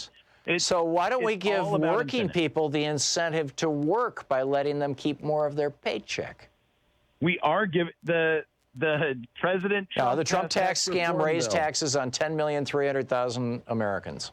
I don't know who you're quoting, but in the New York Times, we have an article that says that if you have income of less than $30,000, you got a tax cut. If you have income of $30,000 to $50,000, you got a tax cut. And if you're the general public, likely got a tax cut. So you think it's just fine to borrow $1.5 trillion, and instead of using that money to pay off all the student loans in the country, instead of using that money to rebuild our roads and bridges that are falling apart, instead of using that money to build schools and hospitals, instead of using that money to provide health care for people who don't have access to it, we give that money to 83% of that money to the top 90% of Americans. You think that's fine? That is the same flawed reasoning that AOC used to keep Amazon out of New York. If you don't want to make money and if you don't want to grow the economy, then by all means... What does that have to do with borrowing money to give tax breaks to billionaires as opposed to doing anything good for this country? Look, I don't think we should borrow money. I think that we should cut spending. But if we're talking about the tax code and what we're doing to grow through the tax code to grow the economy, we need to continue giving incentives to everybody to spend more money. And that is what a tax cut's doing. Then why is it that the economies, the European economies, the Canadian economy, where instead of taxes being about 20% of GDP, you know, the government sector represents somewhere between 40 and 50% of GDP, that they live longer, they are happier, they have better quality of life, and their businesses work better. Well, I think that most of those numbers, just like the last one that you quoted, are all disputable. The numbers don't work out that way. Corporations don't pay taxes. That comes out of consumer pockets. I think this is a longer discussion and bigger numbers. Corporations absolutely pay taxes. Okay, Charles Sauer, libertarian economist and president of the Market Institute, marketinstitute.org. His book, Profit Motive, What Drives the Things We Do. You can tweet him at Charles Sauer, S-A-U-E-R. Thank you, Charles. Thank you. You're listening to the Thom Hartmann Program. Call 202-808-9925. So is Mike Pence a Christian?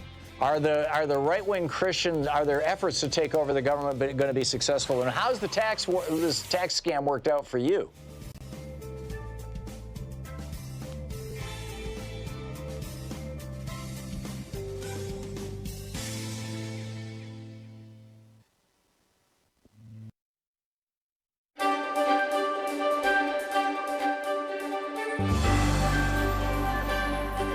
For our book club today, we're reading from a book that's long out of print, The History of World War II, Armed Services Memorial Edition. It's written by Francis Trevelyan Miller and the U.S. military, and with a board of historical and military authorities by Universal Book and Bible House in 1945. And this is from the chapter, The Phenomenon of Hitler. It starts out, his father was Alois Schicklgruber, the illegitimate child of a peasant girl who bore his mother's name until he was 40. Alois started out as a shoemaker's apprentice. Conscripted into the army, he rose to the rank of sergeant. That was so much above a mere cobbler, he stayed with the army for 15 years. After his discharge, he received a so-called certificate appointment that made him a minor customs official with the Imperial Civil Service. He had worked up to what seemed to him high above the scorned class of common people, the peasants, and the poor little working men. That trait had its influence on his son, Adolf. Alois Schicklgruber married 3 times. His first wife, 14 years older than he, divorced him. While his first marriage was still valid, another girl, Franziska Matzelsberger, bore him a son, Alois. Schicklgruber married her after his divorced wife died. 2 months after their marriage, she bore him a daughter, Angela. 1 year later, his second wife died.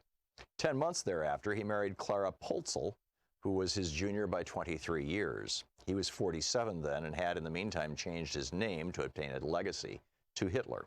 From his third marriage sprang 5 children, of whom 3 died in infancy.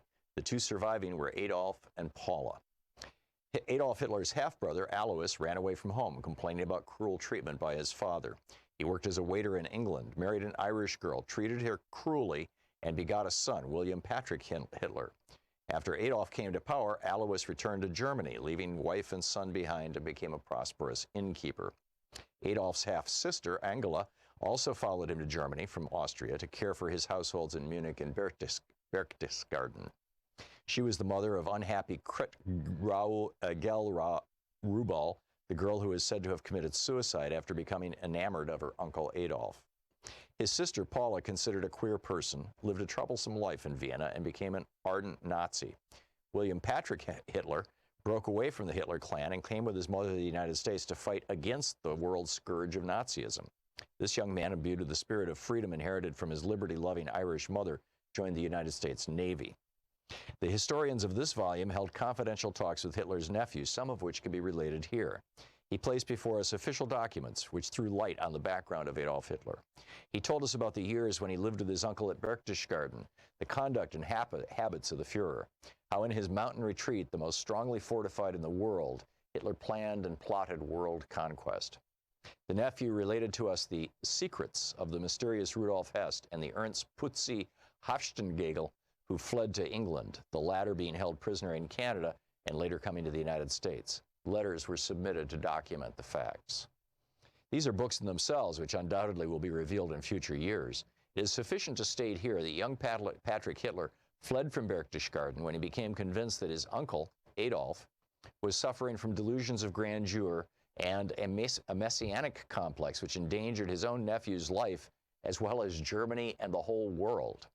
Having disposed of 1,000 of his intimates, Adolf Hitler's own family was not safe from attack. He would break into his nephew's room in the midnight hours to rant about how he would conquer the world. As a child, he was as difficult as Alois, his father. Father Alois was a tyrannical egoist with a mania for cruelty. Young Adolf liked to rage in rabid oratories, audience or no audience. His father called him daffy and lazy. He wanted his son to become an important personage like himself.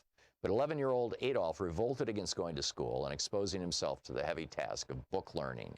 He hated his teachers, he hated his schoolmates. Faced by the odious realities of life as they were fearfully represented to him by a father with a big stick and an inclination for alcohol, Adolf wanted only to escape. He was 13 at the time of his father's death and 19 when his mother died. Of the 6 years between those two events, little is known about the boy's doings, except that he prevailed upon his mother to take him out of the hated secondary school, and that she encouraged him in his hobby of making drawings until his ego became inflated to the point that he believed himself a genius. He lived on his mother's pension until her death. With his mother and her income gone, the escapist days were over. He had to face life. A misfit, uneducated, arrogant, undeveloped in mind, stubborn and quarrelsome, without any moral concepts. Such was young Adolf Hitler when he entered Vienna in the beginning of 1909. Here his ego was deflated for the first time. He could not even pass his entrance exams to the Academy of Arts. His drawings were considered crude imitations, counterfeits. When a jury at the Academy of Munich refused a painting he submitted for exhibition, he stormed back to inquire who composed the jury. He learned that among them was a Jew who ranked as one of the outstanding masters of German art. At once, he blamed the jury's decision to exclude his work upon this Jew, declaring, "They shall pay for this." Precipitated from vainglory, Hitler woke to find himself an obscure outcast. In his despair, he stooped so low in his own estimation as to take up work as an unskilled laborer. To carry mortar on scaffolding was far beneath his dignity. He had not yet conceived the idea that Providence had chose him to be the leader of the master race. The history of World War II. Want to connect with the show online? You can find the Thom Hartmann Program on Facebook, Twitter, and Instagram.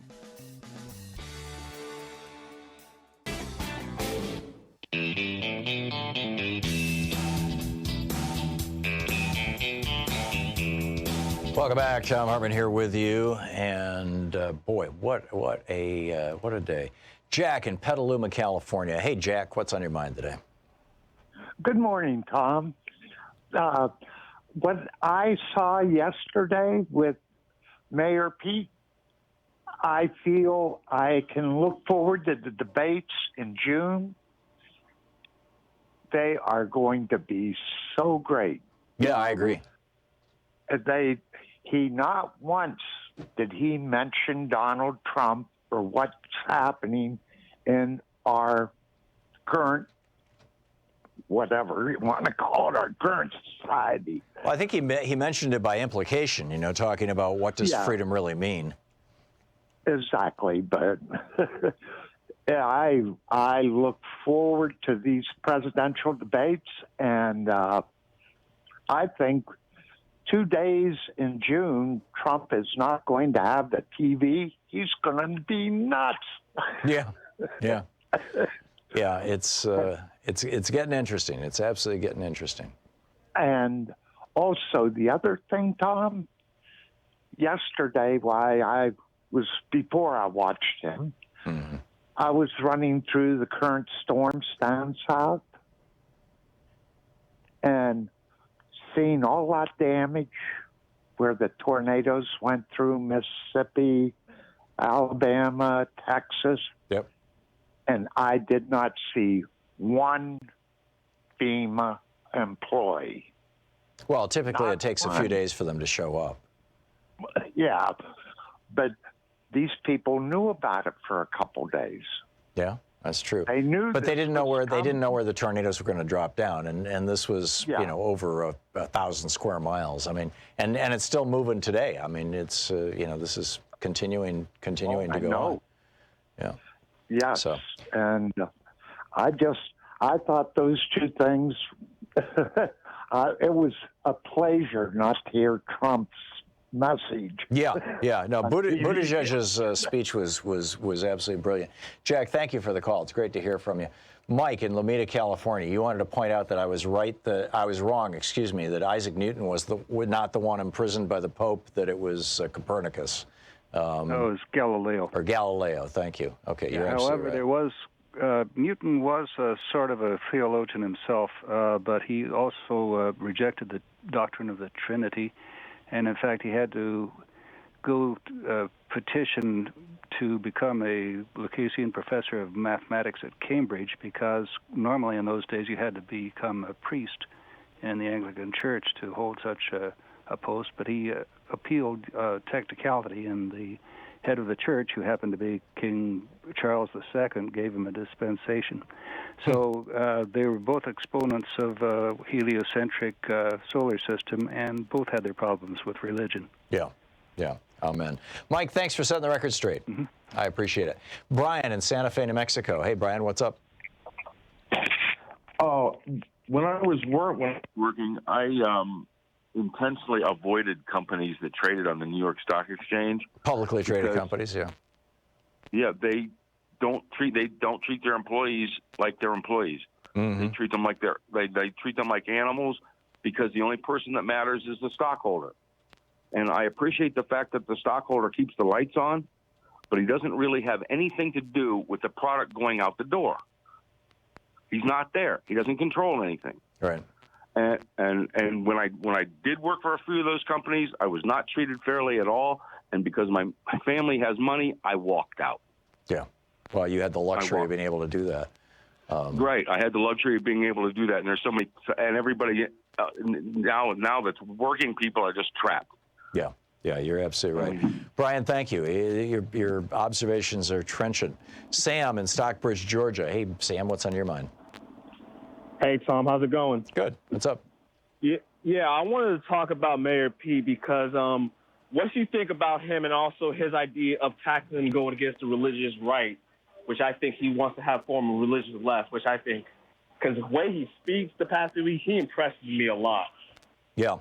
Yeah, he impressed me a lot, too. You know, his policies are not, totally progressive, in quotes.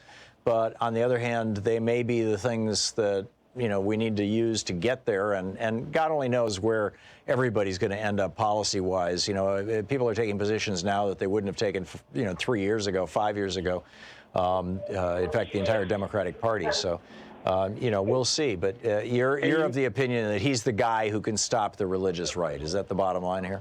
Yeah, I think him, probably Bernie, Elizabeth Warren as well, because also he's also taking hits from like conservatives and like these preachers like Franklin Graham about him not being a Christian.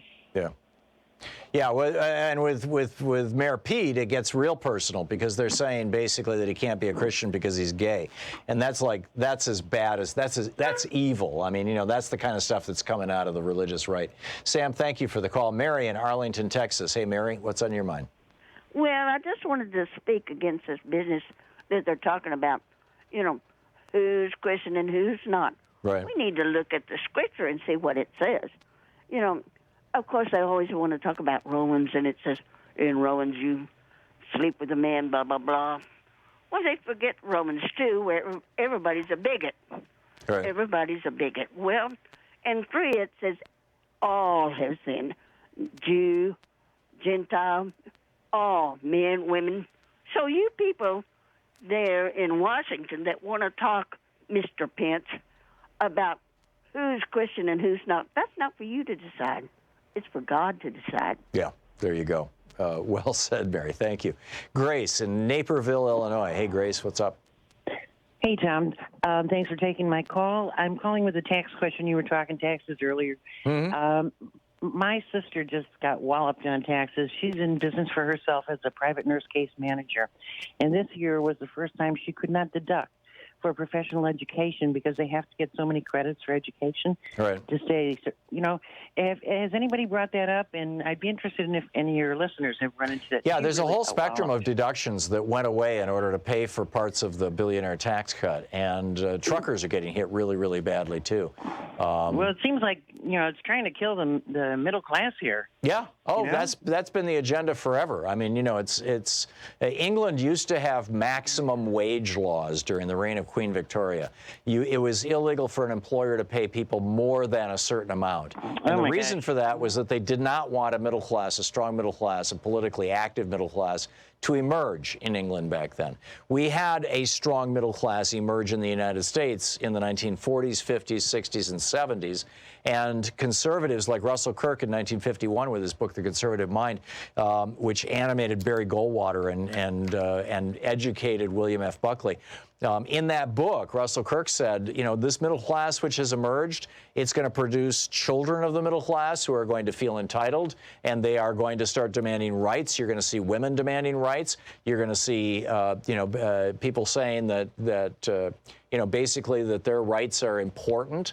And then when young people started, you know, the sexual revolution happened, the women's revolution happened, or the women's rights revolution happened, anti-war movement started happening in the 1960s and 70s. All the conservatives were like, oh my God, I guess you were right, Russell Kirk. We shouldn't have allowed this middle class to emerge. We need to destroy these unions. We need to cut these wages back. We need to take these people back to the point where they're desperate, they're terrified, they're living on a subsistence level, and then we can control them.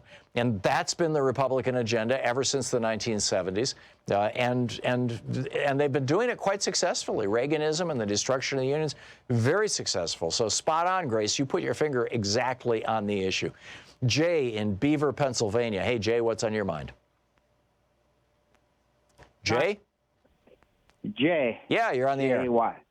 Yeah, I want to talk about the wages and the taxes problem. Sure. Our families are only as strong as the money we have in our personal family treasury, and the prices are so high that we have nothing in our treasury at the end of the month. Right. Same thing with the economy. We have a treasury that's $31 trillion in debt, and they give 25% tax cuts to the very, very wealthy. Well, that money was offset by $1.5 trillion taken out of Medicare and Medicaid, and also $60 billion out of Social Security. The money it's collected. The problem is that that's not going to the right place. You don't give billionaires any more money. And the gentleman who called about Miss Ortez taking Amazon and not taking that deal, why does the states have to be held liable for giving someone $2 billion to come to their house? Nobody gives me any money to build my house or have property given to me for free. Amazon made $15 billion for himself, paid no taxes, and wrote it down to $81,000. He has the money to do that, and he is doing better because he gave money back to his employees to raise their wages. Yeah. So with that said, I'll let you comment. Okay. No, all well said, Jay. Thank you very much. Dan in Waterloo, Canada. Dan, we have just a half a minute. You got a quick one? Well, I don't know if it's quick, but I wanted your opinion on how taxation is basically the only way to have real capitalism. If you don't have high taxation, you end up with a money filtering to the top and basically an incentive for capitalism, the system, to destroy itself. And as we see, it's destroying the planet. I think you're absolutely right. And if you look at the United States, when the top marginal tax rate was 90%, that was when capitalism was the healthiest. And when you look at countries around the world where the top tax rate is in the neighborhood of 50% or above, you find very, very healthy capitalism and a healthy middle class. When the top tax rate goes below 50%, the middle class starts to evaporate, and the people at the top get richer and richer, and pretty soon you've got a teetering tower that's just waiting to crash. You're listening to Thom Hartmann. Visit ThomHartmann.com for audio and video archives. In about 4 minutes, we're going to check in with Talk Media News. Bob Ney will be with us, letting us know what's going on in the world today. Stick around.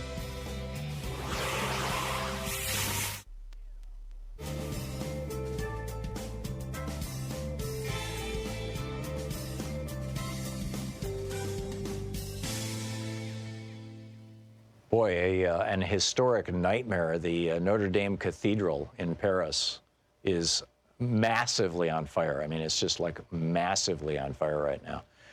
This is a cultural and historic disaster. Dave in Federal Way, Washington. Hey, Dave, what's on your mind?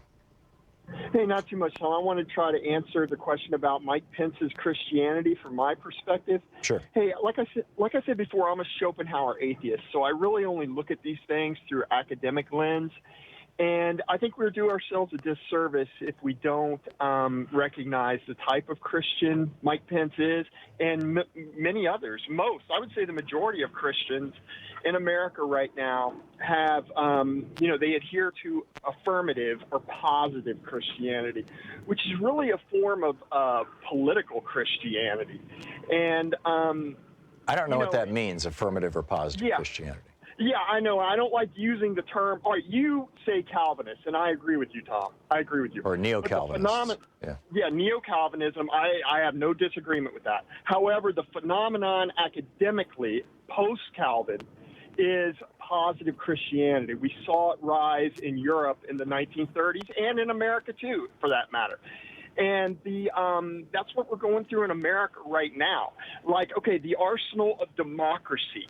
Is that did that come out of taxpayers, funding industrial research into the military? Or is the arsenal of democracy a blessing from Jesus? Okay.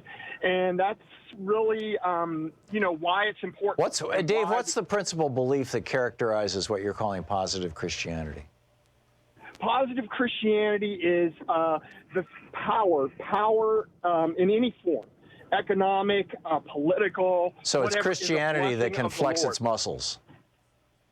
Right. It is a blessing. It is a blessing. And if you're not powerful, you're not wealthy, you don't have a voice, well, you have led a sinful life. There's something going on, and right. God's not happy with you. So, no, and it's really, really simple. Remember the old adage, these doors are open all the time? Right. Where Christianity in America started faltering recently, and why they're contributing to enemy, like we did, I discussed before, is what the thing now is these doors are open 80% of the time. 20% of the time, the clerics are on executive time, and that seems so minor, but it's huge, because what that is doing is it's causing Christians to become they're not really interested anymore. The Christianity is only, the temple is only for social gatherings and material things. It's only for material things. And it's caused a really bad problem. And I think this is what Mike Pence believes in. He believes in just material reward. And, like I said, power is a means unto itself. I mean, there's really nothing I don't think Pence and other Christians will do to, that believe in that philosophy. There's really nothing that they will stop at. I mean, there's nothing. Like, I worry about it. Yeah, go ahead. No, I was just going to say they're changing our laws, they're changing our policies, they're changing our social norms. They're certainly changing many of the churches, although there are many churches that are pushing back. But I don't think that most Christians subscribe to this. I think most Christians are just kind of on the sidelines, occasionally going to church. Most Christians don't go to church, actually. Dave, thanks for the call. We'll be right back. It's 10 minutes before the hour.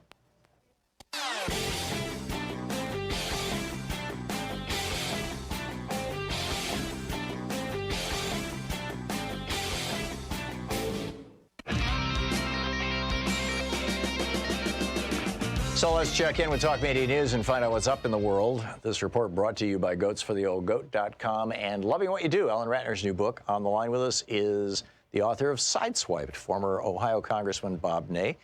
Bob, welcome back to the program. What's going on in the world today?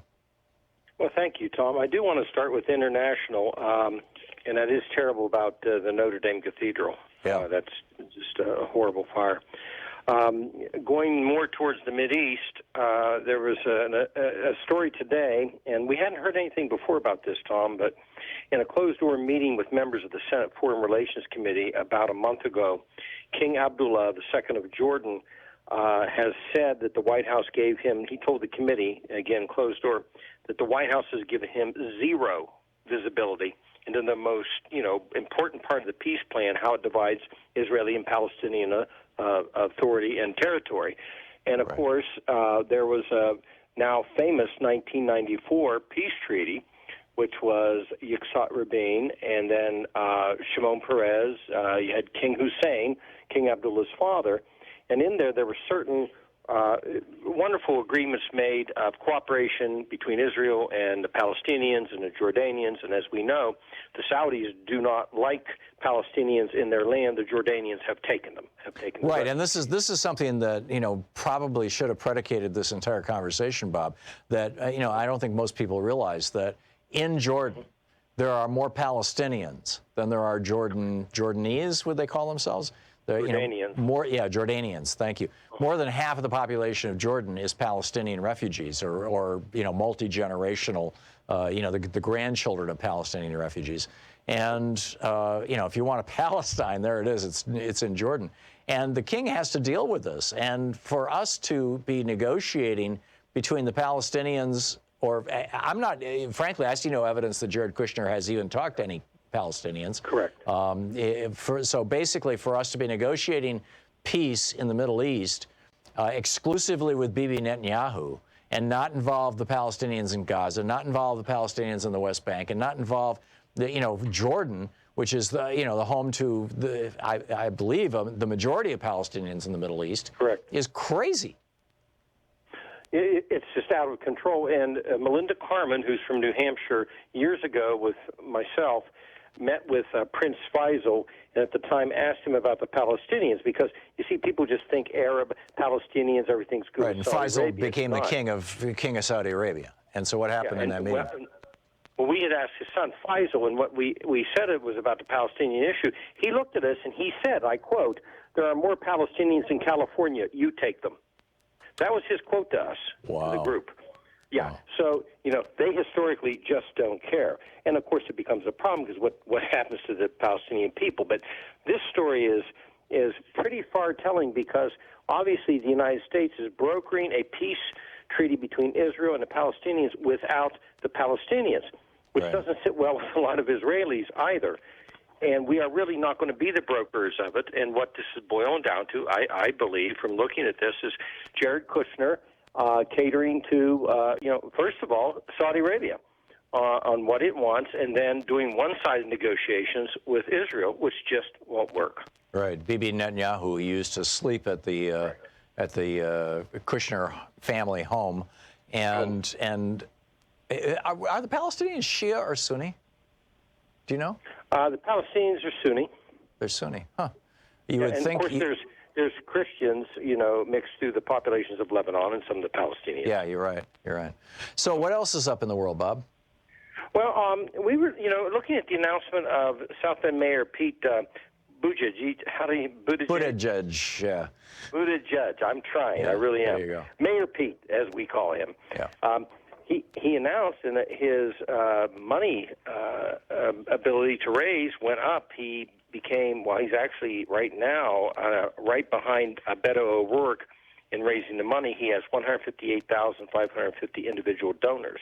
Right. So he wasn't really on the radar screen a couple of weeks ago, but he now is. Yeah, keep an eye on this guy. He's getting a lot of attention. And then turning to Bernie Sanders, he is going to do a pitch on Fox News Town Hall, which is not a bad idea. He's going to go through that. And then the big news of the day, of course, is the Mueller report via Attorney General Barr is going to be on Thursday. He has color-coded it. Yeah, this is the censored version. Right. I wouldn't call it redacted. I would call it censored. But yeah, got it. Right, and he's color-coded it, right, depending on what you want to look at. So it's sort of like crayons. You can follow the color coding. I would assume that the Democratic side has to call Mueller in, and then after Barr testifies, and then say, Barr said this, what do you think? I mean, after all, Mueller should be able to do that, and because they can ask for the report all day long, and I don't think they're going to get it, and they would go through a court battle. So I just have to assume that they're going to call Mueller in to get to the bottom of it, I would think. Yeah. And then Elizabeth Warren has a broad plan she's introduced to protect the public lands, and she's come forth with it. It would reverse some of the Trump administration's large energy policies, including an executive order on her first day, she says, that would end drilling offshore and on public lands, and it would require that 10% of U.S. electric generation has to come from renewable sources located offshore or on public land. So it's an ambitious proposal that she's putting out now. And a proposal in the that will race. create jobs and that will make the environment cleaner and the economy work better. I mean, it's and meanwhile, Trump and his buddies, yeah, more oil, more drilling. It's nuts. Yes, it's common sense. And I've got to get this story in before our time runs out. Mm-hmm. The Ohio swing voters have been polled, Tom. Do you know who they won in 2020? No. Obama. Yeah. I'm not thinking this story. Yes, Ohio voters who He have can't flipped run, between though. parties. I mean, who's their I second know, choice? but they flip between. Well, it's right now. That's the point of the thing. The survey it just said right now they're just going with the Barack Obama. They want to know more about the other candidates. So I would assume candidates are going to hit the ground in Ohio. But I thought it was a very fascinating poll. Yeah. Because Well, I think these were people that voted for Trump. Yeah, and it's interesting to note that at this point in 1979, people had no idea who Jimmy Carter was, and he became president. Correct. So, I mean, stuff happens as a consequence of campaigns. We'll see where this all goes. Bob Ney, thank you so much, Bob. Thank you. Author of Sideswiped. We'll be back. It's coming up on the top of the hour. Stick around.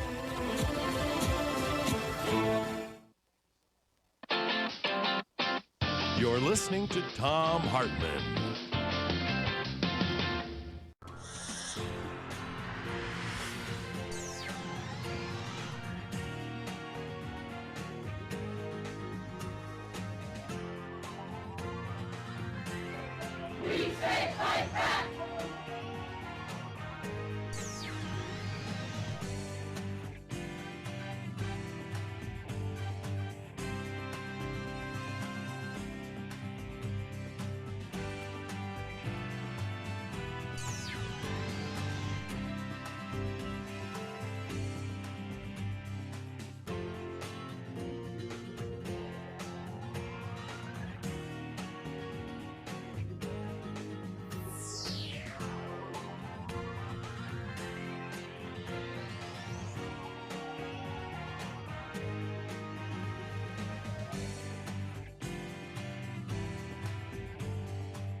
We put together the coolest little newsletter every single day or every single weekday, every day that we do our show.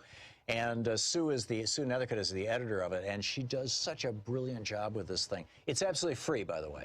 It's, all you have to do is go over to thomhartmann.com and just sign up for it. Sign up for the free newsletter. And we don't sell the list or share it or any of that kind of stuff. So, it's just coming to you, and that's it. And every day, as we're doing the show, Sue is listening to the show, and she is finding the websites for all the articles and all the stories and all the topics, broadly speaking, that I'm talking about on radio and on TV. And then she puts the links in there. We call it Sue's Daily Stack, and it's literally a link to every article that I've referenced and every broad topic that I've talked about. I think you'll find it really a valuable asset, particularly to help you win the water cooler wars. So be sure to check it out. It's over at thomhartmann.com. It's free. It's our newsletter. Thanks a lot.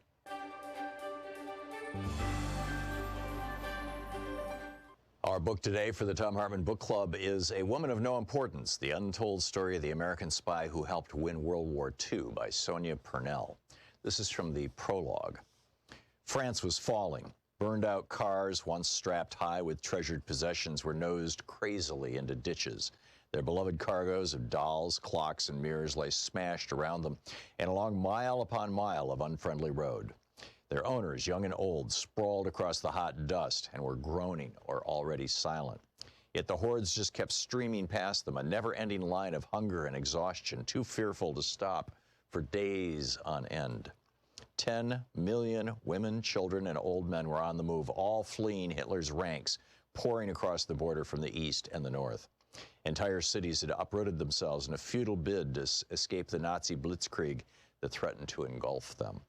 The fevered talk was of German soldiers stripped to the waist in jubilation at the ease of their conquest. The air was thick with smoke and the stench of the dead. The babies had no milk, and the aged fell where they stood. The hordes drawing overladen old farm carts sagged and snarled in their sweat-drenched agony. The French heat wave of May 1940 was witness to this, the largest refugee exodus of all time. Day after day, a solitary moving vehicle weaved its way through the crowd with a striking young woman at the wheel. Private Virginia Hall often ran low on fuel and medicines, but still pressed on in her French Army ambulance toward the advancing enemy. She persevered even when the German Stukas came screaming down to drop 110-pound bombs onto the convoys all around her, torching the cars and cratering the roads. Even when fighter planes swept over the treetops to machine gun the ditches where women and children were trying to take cover from the carnage. Even though French soldiers were deserting their units, abandoning their weapons and running away, some in their tanks. Even when her left hip was shot with pain from continually pressing down on the clutch with her prosthetic foot. Now, at the age of 34, her mission marked the turning point after years of cruel rejection. For her own sake, as much as for the casualties she was picking up from the battlefields and ferrying to the hospital, she could not fail again. There were many reasons why she was willingly jeopardizing her life far from home in aid of a foreign country when millions of others were giving up. Perhaps foremost among them was that it had been so long since she had felt so thrillingly alive. Disgusted with the cowardice of the deserters, she could not understand why they would not continue the fight. But then she had little to lose. The French still remembered sacrificing a third of their young menfolk to the Great War, and a nation of widows and orphans were in no mood for more bloodshed. Virginia, though, intended to go on the road, wherever the battle took her. She was prepared to take whatever risks, face down any dangers. Total war against the Third Reich might perversely offer her one last hope of personal peace. Yet even this was as nothing compared with what was to come in a life that drew out into a Homeric tale of adventure, action, and seemingly unfathomable courage. Virginia Hall's service in the France of summer 1940 was merely an apprenticeship for a near-suicide mission against the tyranny of the Nazis and their puppeteers in France. She helped to pioneer a daredevil role in espionage, sabotage, and subversion behind enemy lines in an era when women barely featured in the prism of heroism, when their part in combat was confined to the supportive and the palliative, when they were just expected to look nice and act obedient and let the men do the heavy lifting, when disabled women or men were confined to staying at home and leading often narrow, unsatisfying lives. The fact that a young woman who had lost her leg in tragic circumstances broke through the tightest constrictions and overcame prejudice and even hostility to help the Allies win the Second World War is astonishing. That a female guerrilla leader of her stature remains so little known to this day is incredible. Yet that is perhaps how Virginia would have wanted it. She operated in the shadows, and that was where she was happiest, even to her closest allies in France. She seemed to have no home or family or regiment, merely a burning desire to defeat the Nazis. They knew neither her real name nor her nationality, nor how she had arrived in their midst. Constantly changing in looks and demeanor, surfacing without notice across whole swaths of France, only to disappear again as suddenly, she remained an enigma throughout the war, and in some ways after it, too. Even now, tracing her story has involved 3 solid years of detective work, taking me from the National Archives in London, the Resistance Files in Lyon, and the parachute drop zones in the Haute-Loire, to the judicial dossiers of Paris and even the white marble corridors of CIA headquarters at Langley. My search led me through 9 levels of security clearance into the heart of today's world of American espionage.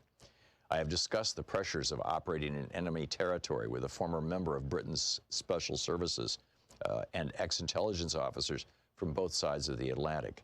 I've tracked down files that were missing and discovered that others remain mysteriously lost or unaccounted for. I have spent days drawing diagrams matching dozens of code names with scores of her missions, months hunting for remaining extracts of these strange disappeared papers, years digging out forgotten documents and memoirs. The book, A Woman of No Importance by Sonia Purnell. You know, every day here on the Thom Hartmann Program, Louise and I and our team, Sean, Nate, Shira, Dave, Chase, Sue, Nigel, Ron, we all work to put together the very, very best show we possibly can. And there's an enormous amount of work that goes into the show. And one of the things that comes out of that is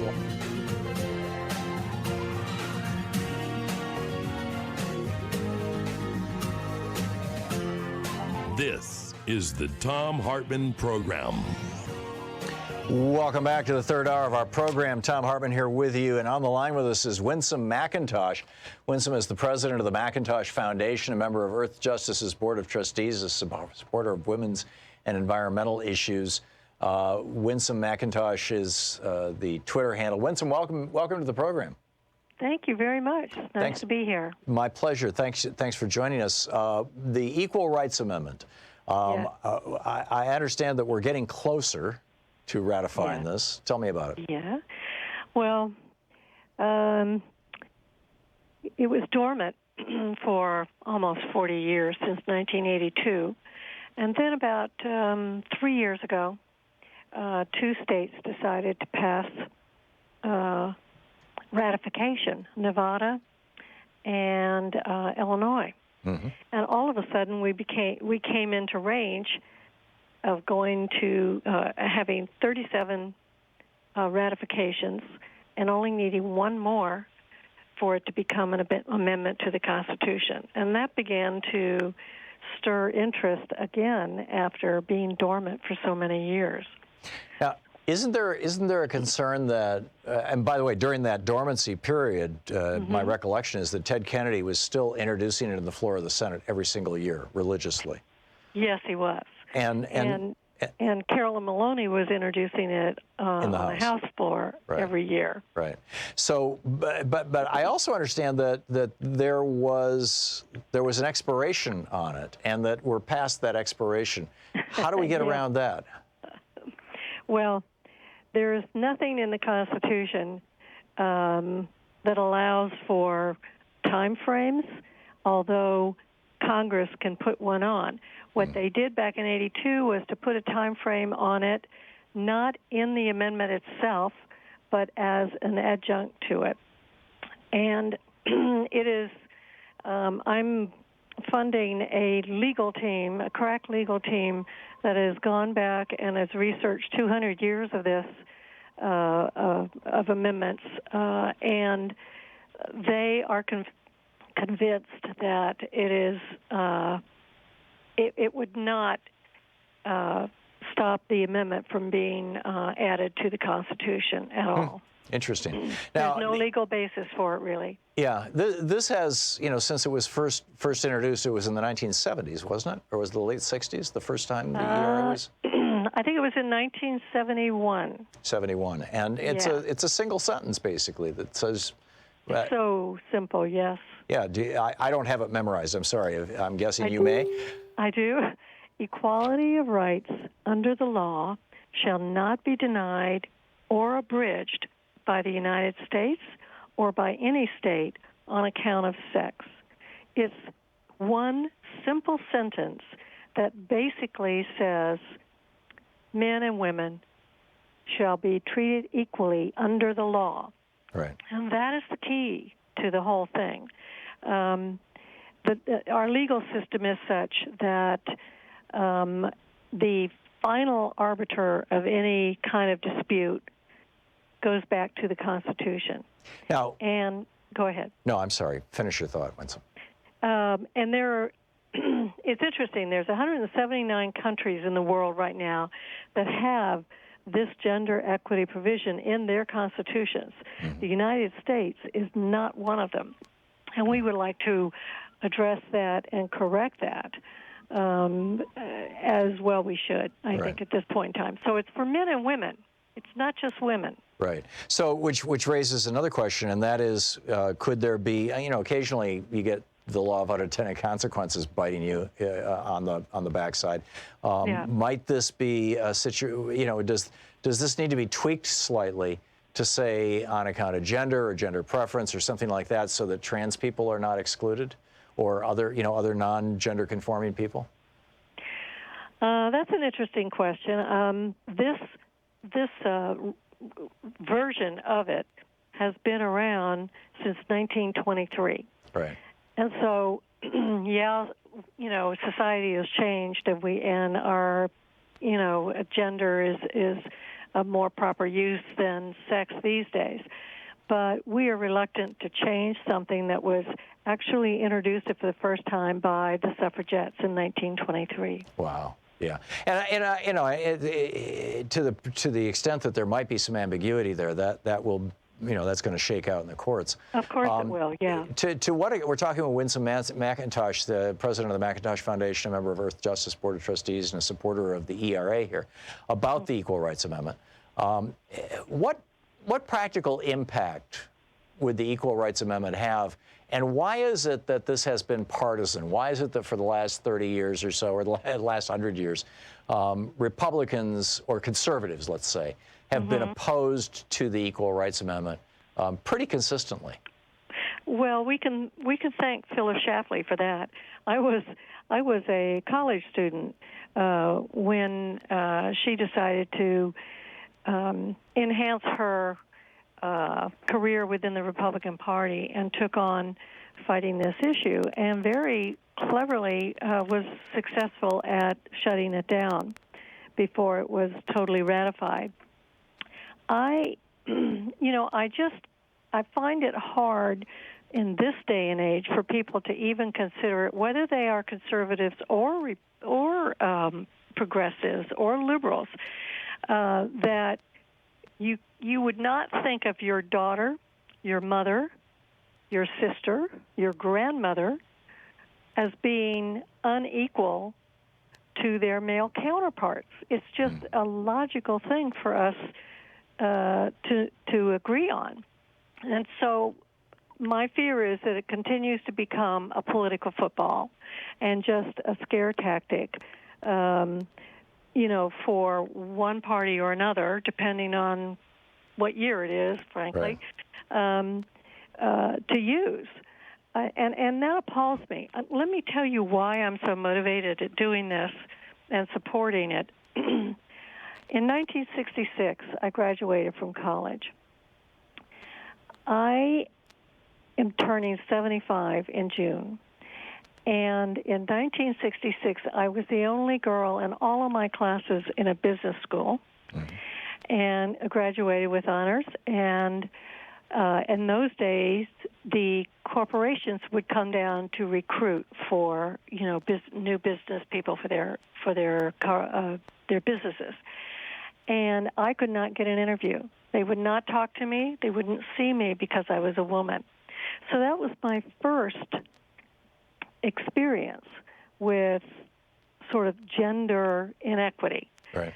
And honestly, I went through my 30s, 40s as a mother and a wife and a volunteer, and then I went into professional life in my 50s, and I'm determined to try and help in any way I can get the Equal Rights Amendment passed before I die. Yes, so that young women will not experience the discrimination you did. Absolutely, absolutely, and that's just one example. There's tons of them out there. I started my first business in 1969, and I still remember the late 60s, early 70s. You open the newspaper, or you wanted to place an ad in the Help Wanted section. You call up the newspaper, say, I want to place a Help Wanted ad. The first question was, Help Wanted men or Help Wanted women?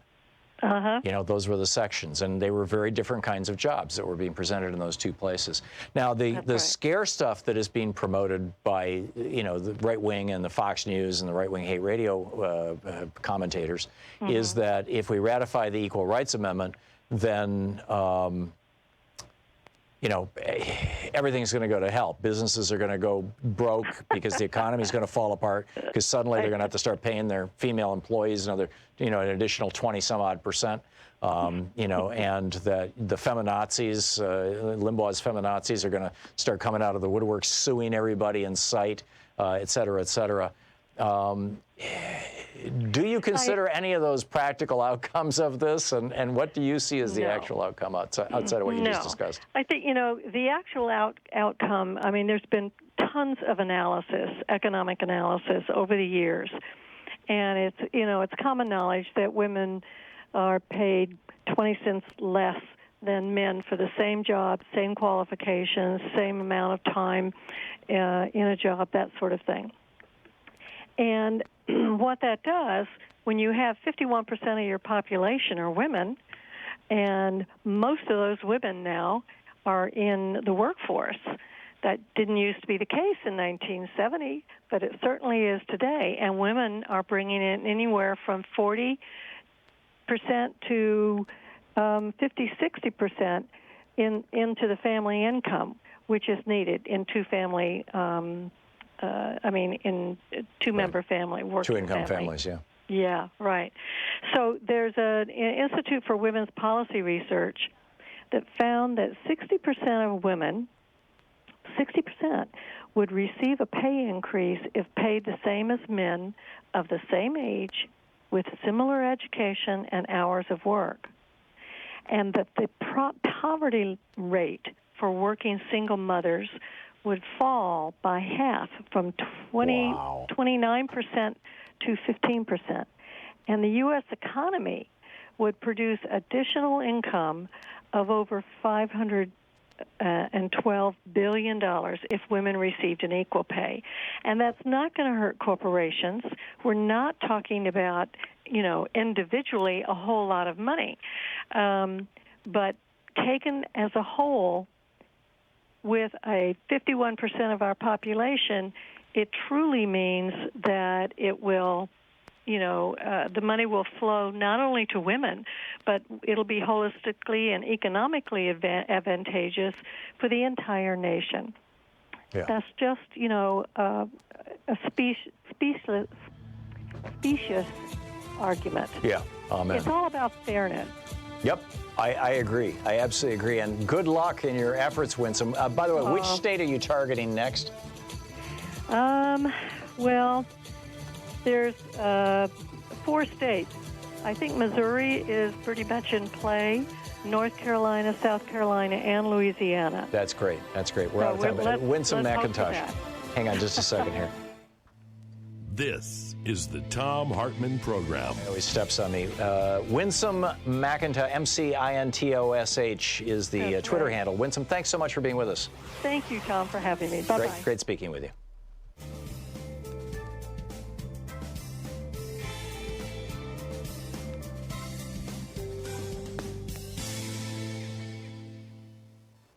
And welcome back, Carol in Philadelphia, Pennsylvania. Hey, Carol, what's on your mind today?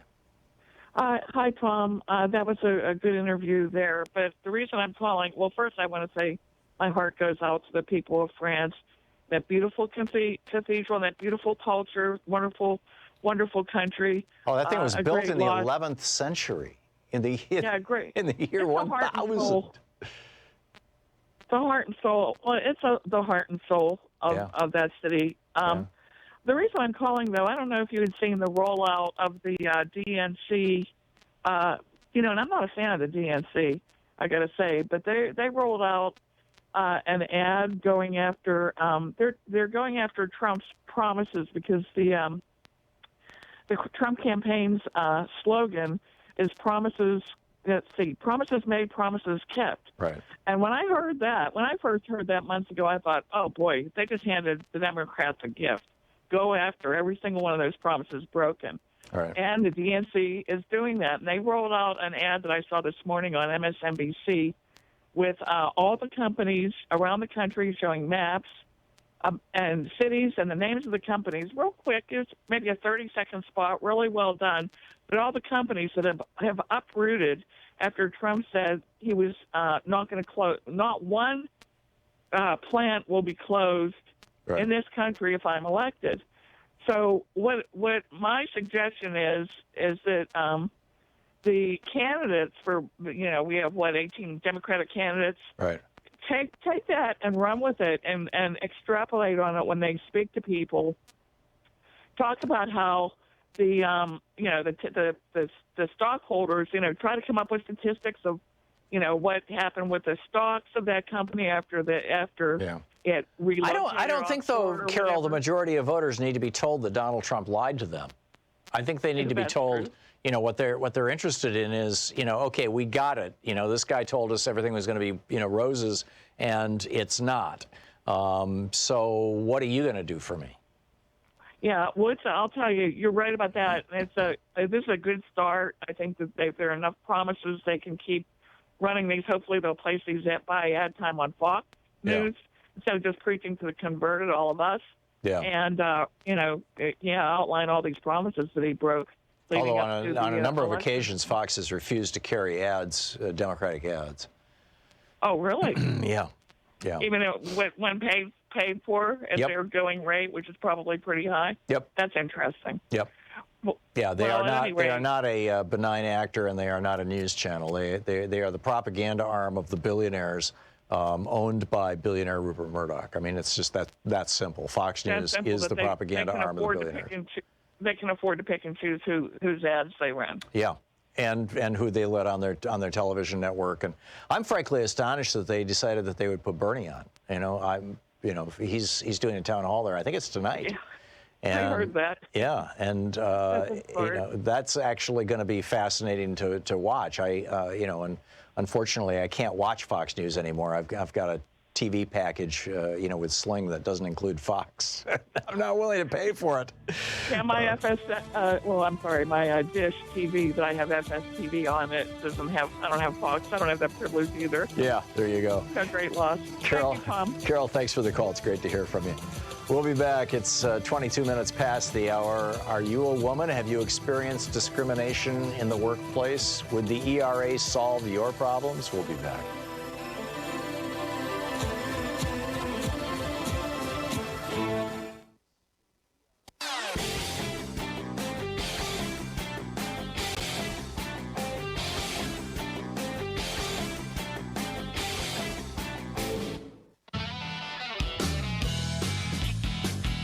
Welcome back. Thom Hartmann here with you. Notre Dame is on fire. The spire collapsed a little bit ago. This is a building that was built in the 11th century, or at least the first draft of it, and it's pretty amazing.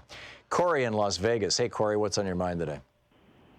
Hey, Tom, you had asked if there were any, could there be any unintended consequences of the ERA? Right.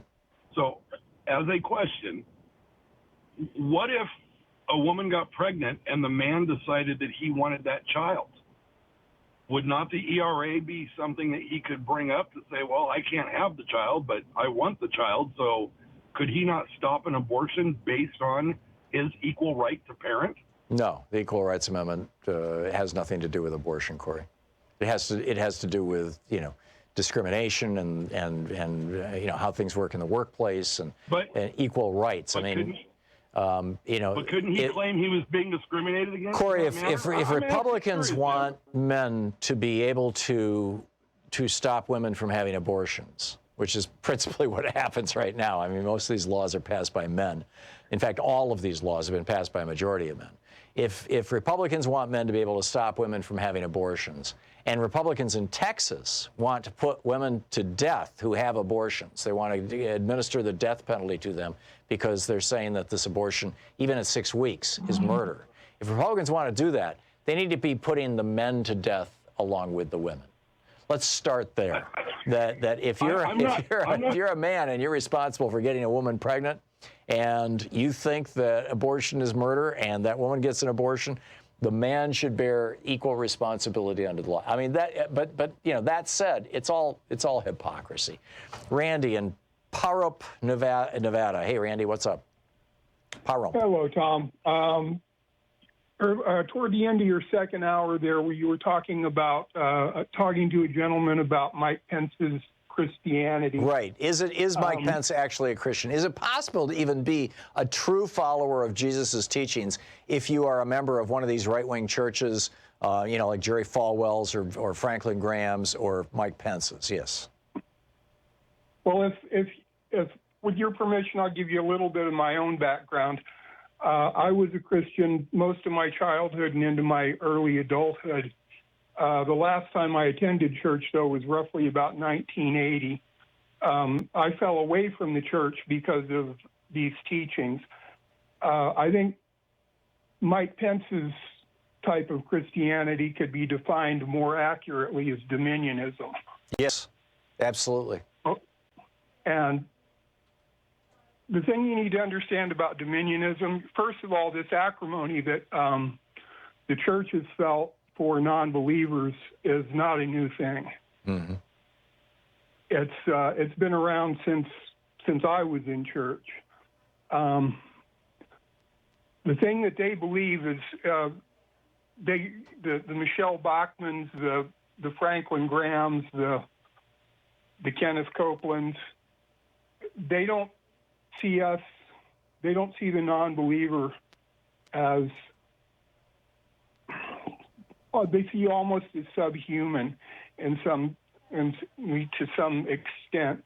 Right, in their worldview, hey, you're going to hell anyway, so it doesn't matter what happens to you on this planet. And they're all about the end justifies the means. Yep. So they will lie to us, they will cheat us, and they have no qualms about it because we're not. And they've been stealing our tax dollars for a half a century. Well, it's because we're not their tribe. Right. Yeah. That's purely what it is. They can, like I say, they have no qualms about. They see us as chattel. Yeah, and I think what we need to do is eliminate the tax deduction or the nonprofit status of, in the context of religion, all institutions except monasteries. You know, a monastery. Not only, Go not ahead. just that, but I think it would be good to get to a place where when the press asks a candidate about their religion, it would be perfectly unaccessible. It would be perfect. Yeah, I'm sorry, listening Randy. to the Thom Hartmann Program. Call 202-808-9925. Got to learn to make your point in less than 10 seconds. It's 28 minutes past the hour. We'll be back with more of your calls right after this. Do we need the ERA?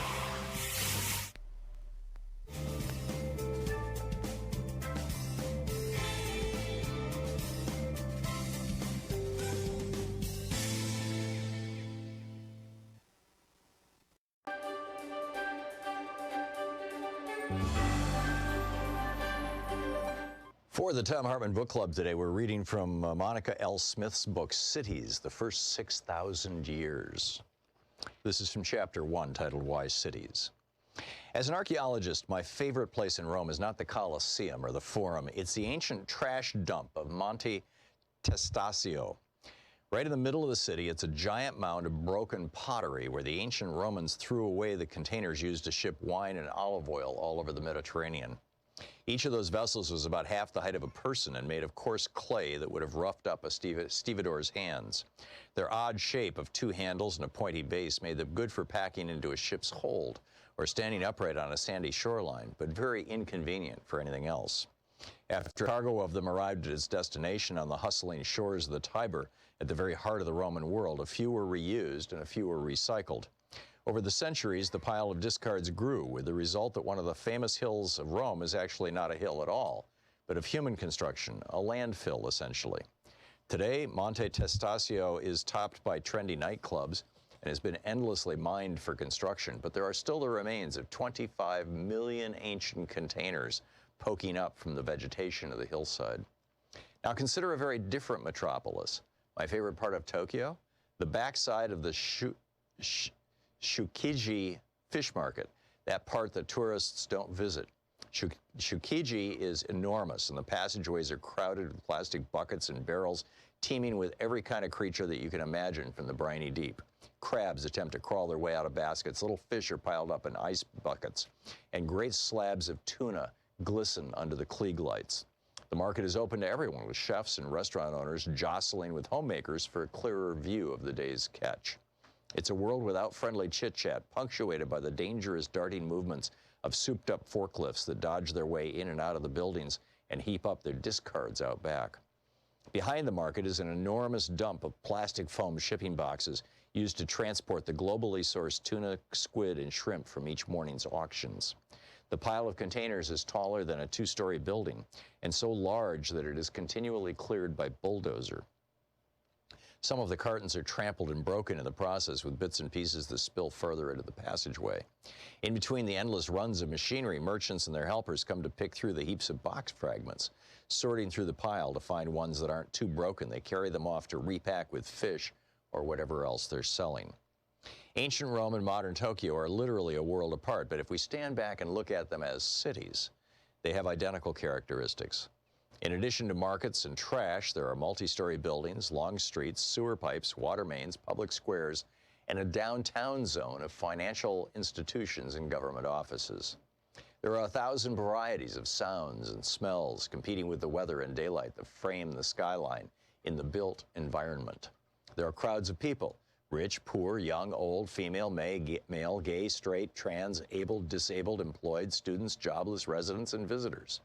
Production and consumption opportunities are scaled up in cities to provide not only more things, but also more things per person, a completely ironic abundance given that urban residences tend to be much smaller than their rural counterparts. In the midst of so much abundance, the only solution is to cycle through possessions faster, turning everything into trash. It's the act of discard that provides the most telling evidence of urban activity, whether it's a broken potsherd from 2,000 years ago or a fragment of a plastic crate that was shattered this morning.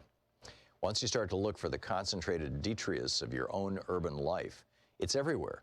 In the trash cans that bear the proud logo of the Downtown Business Improvement District, in the dumpster parked outside a building that signals the renovation taking place inside, in the garbage truck that obstructs your commute, in the legions of sanitation workers employed to sweep the streets and subways and haul out the accumulations of discards. Trash has a familiar rhythm and concentration. Holidays bring a hangover of extra full trash bins.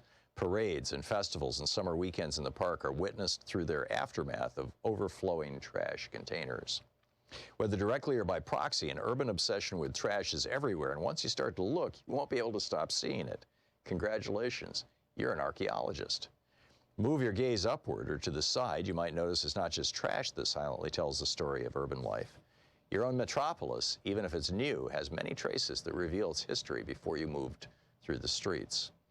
Its streets. Maybe it's a bolt hole in the sidewalk where a telephone booth used to stand, or an out-of-use railroad track now embedded in the asphalt of the city's street.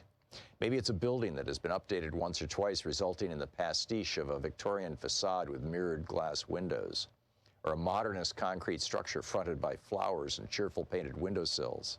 And maybe it's a newly cut ditch in the street where you can see the layered pavements of prior years right up to the present. Buildings and streets and parks serve as a living map of variable time, a collection of structures that all exist simultaneously, whether they were constructed a millennium ago, in your grandparents' time, or just last week.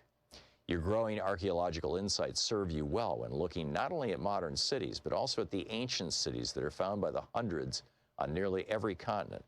Such famous ones such as Rome, to not so famous ones with romantic names like Tikal, Tel Brak, and Expion. The book Cities, the First 6,000 Years by Monica L. Smith.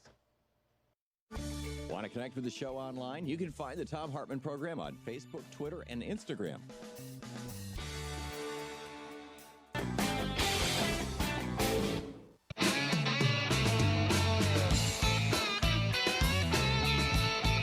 Welcome back. Thom Hartmann here with you.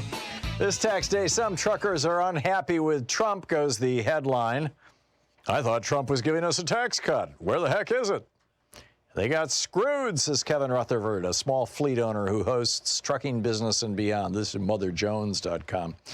Trucking is the most common job in 29 states, and many of those states are red states, and the truckers are getting screwed. Millions of long-haul drivers are finding themselves slapped with massive and unexpected tax bills. Story number one. Number two, I got an email today from the Donald Trump campaign. Fred! Dear Fred Flintstone, the flow of drugs and criminals entering our country illegally has gotten, all caps, out of control. I've personally taken multiple trips to the border and seen firsthand just how badly America, all caps, needs the wall. Border Patrol and Customs agents are encountering, all caps, thousands of illegal immigrants coming across our southern border every day. Our country is too full, and the problem will only get worse until we secure the border. How many Americans have to be senselessly murdered? This is in bold. How many Americans have to be senselessly murdered by illegal immigrants before Democrats take action? My administration is fighting every single day to secure our border, but Democrats still refuse to act. I need your input on border security. Please take the official Secure the Border survey before 9 p.m. tonight. Which issue concerns you the most about our border? Drug trafficking? Criminals? MS-13 gang members? Sex trafficking? The ability of contractors affiliated with the Republican Party to make money? No, I just added that one. Take the survey now. Yes, and of course you take the survey and the first thing it does is say, give me money, give me money. Mark Sumner writing over at Daily Kos, this is not the first time Bill Barr tried to fool Congress with a so-called summary. Back in 1979, we signed a treaty that would gradually turn over control of the Panama Canal Zone. By 1989, the U.S. government was very unhappy with Manuel Noriega. You know, can we go in and basically take him out? Barr sent Congress, so the head of the Justice Department's Office of Legal Counsel, William Barr, was given an assignment: come up with a legal justification for the United States to enter Panama, capture Noriega, kidnap him, and bring him to the United States to stand trial. And Barr did just that. He sent Congress a letter on Friday the 13th, 1989, that concluded, quote, the FBI could forcibly abduct people in other countries without the consent of the foreign state. Now, he said this was based on a summary of the legal opinion that came down from the department.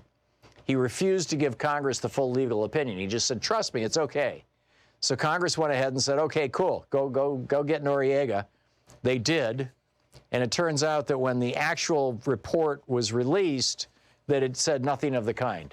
It was quite different. That Bill Barr lied to Congress in his summary back in 1989. Surprise, surprise. Meanwhile, his oldest daughter is about to become head of the Financial Crimes Enforcement Network at the Treasury Department's Financial Crimes Unit. She would oversee the prosecution of say, Donald Trump. The husband of his youngest daughter has just been put into the White House counsel's office to become one of the president's lawyers. This is not something that a normal attorney general would do, right? Placing their family members in places where they can help out the president. This is not normal. Margie in Wisconsin Rapids, Wisconsin. Hey, Margie, thanks for listening to SiriusXM. What's on your mind today?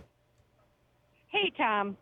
From the time of my mother being denied a contract to teach band because women don't teach marching band, to my sister who had to fight to be the first female lead snare drummer in a drum and bugle corps, to myself who was told by a junior high school teacher that I was not going to be allowed to be on the audiovisual team because there weren't girls on that crew, to now I'm a truck driver and was denied overnight parking because they only had restrooms for men. Whoa. We need the ERA. Now, I know you usually only do one topic, but since I am a trucker and you just did the trucking story, can I fill you in on the rest? Sure, go for it. First of all, Kevin Rutherford also has a 3-hour daily radio show on the business of trucking on the Trucker Channel, and I stopped listening to him because he's a right-wing wingnut and supports the Republican Party.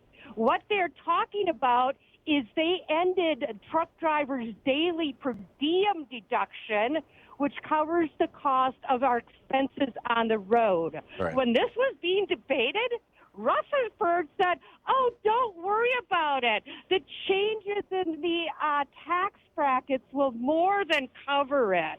Right. I find it ironic as heck that he finally saw the light. Yeah. Yeah. Well, sometimes you just have to face reality, unfortunately. Margie, thanks for that story, and thanks for sharing that with us. And good luck. Maverick in Edmonds, Washington. Hey, Maverick, what's up? Hi, Tom. Nice to talk to you again. Just an interesting thing to think about. At least I think it's interesting. Where does the man's rights, the father's rights, come into play if a woman wants to terminate a child that's his child? And those rights will come into place when they figured out how to do a uterus transplant and put it inside a man. Oh, nah. I'm sorry. If a woman's got something going on inside her body, that's her business. John in Lansing, Michigan. Hey, John, what's on your mind? Hi, Tom. I just wanted to dovetail off of Margie's call. I'm also a truck driver. Last year, I was able to deduct about $6,500 or so. This year is about $1,600, and Wow. she was saying we got taxed. I might have gotten taxed $300 or $400 less, but I was only I had to pay so much more. I basically didn't get a refund of any significance. Right. And how this is being perceived, where I see the truck stops, it's being blamed on just the government, and not Trump, but the government. And it gets there's just talk about chemtrails and the government takeover again. They're going to take the government from us again. Oh, jeez. And it's so frustrating that they're being screwed by the person that they put all their trust into. Yeah, they're being screwed by Trump and the Republican Party. And these guys knew exactly what was going to happen. And in order to give all those billions of dollars to the big corporations and the billionaires, they had to basically stick it to truckers. And that was the choice they made. And they figured that the truckers were dumb enough that they wouldn't realize it. And it's tragically, it's sounding like, John, there are a few who are. But, thank God that there's a bunch like yourself who are not. John, thank you for the call, and thanks for sharing your story with us. Suzanne in Sacramento, California. Hey, Suzanne, what's up? Hi. I don't know if you remember, I spoke to you about a year or so ago about women of color. Mm-hmm. And I booked The Extermination of Women of Color. Okay. I tried sending you a computer copy of a book so you could have it, and I'll keep trying so I can get you to see what's in there.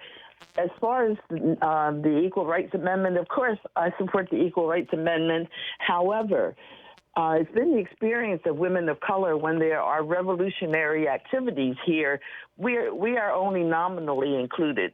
And one of the problems with the ERA was that women of color were pretty much shut out of that. It was presented as a white women's movement, and organizations like National Organization for Women were so bigoted in some of the things that they were doing that women of color formed ethnic caucuses within there, and then eventually left and formed ethnic women's organizations because it was impossible to work with them. And this is not an unusual force, even all the way back to when the right to vote was being fought for between the women and the former slaves. They shut out women of color. And so did the famous Ain't I a Women's speech by Sojourner Truth was because women of color were not included. And, of course, the men sold out the white women, and men got to vote before the white women did. So part of the problem is underlying, we cannot get any political candidate for presidency to include women of color as having the unique experience of racism plus sexism, and that includes Bernie Sanders. They won't want to mention it. They don't want to say anything about us, yet they want our votes. They want our volunteer time. They want our money. They do not want to hire us in paid positions.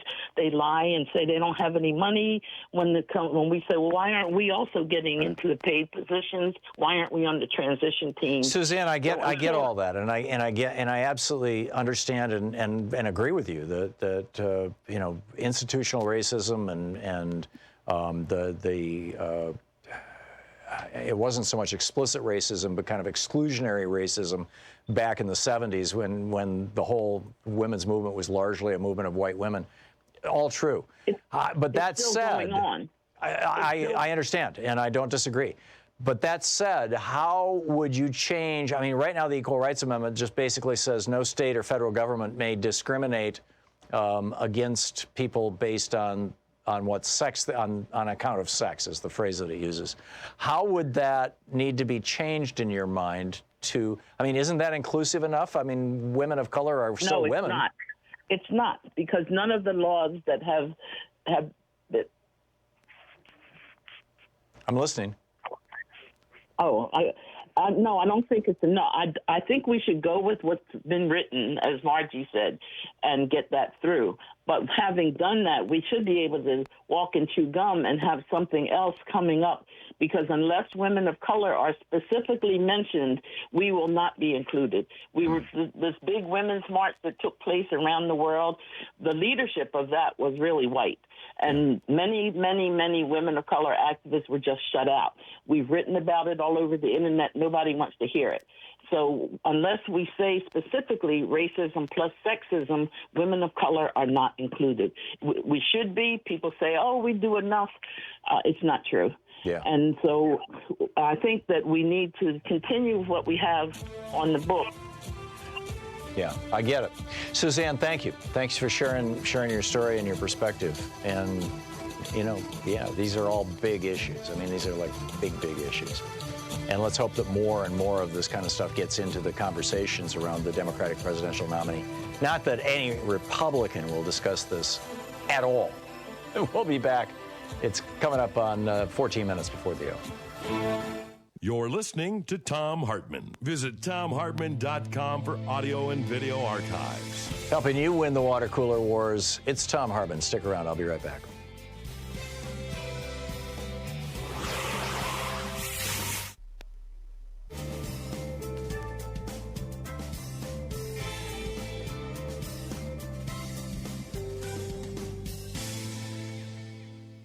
And welcome back. Dale in Rockford, Illinois. Hey, Dale, thanks for watching us on YouTube. What's up?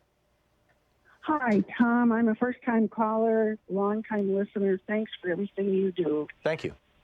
2 quick points. One, as a high school English teacher, I did not enjoy hitting that glass ceiling when someone with the same qualifications marched in and got way more years of credit, even though I had more, same degree, same prep, everything. Second, there's a new play out called Constitution and Me. Heidi Schreck is the author. It's just hitting Broadway right now. Did you say, Dale, that that's The Constitution and Me? Yes. Okay.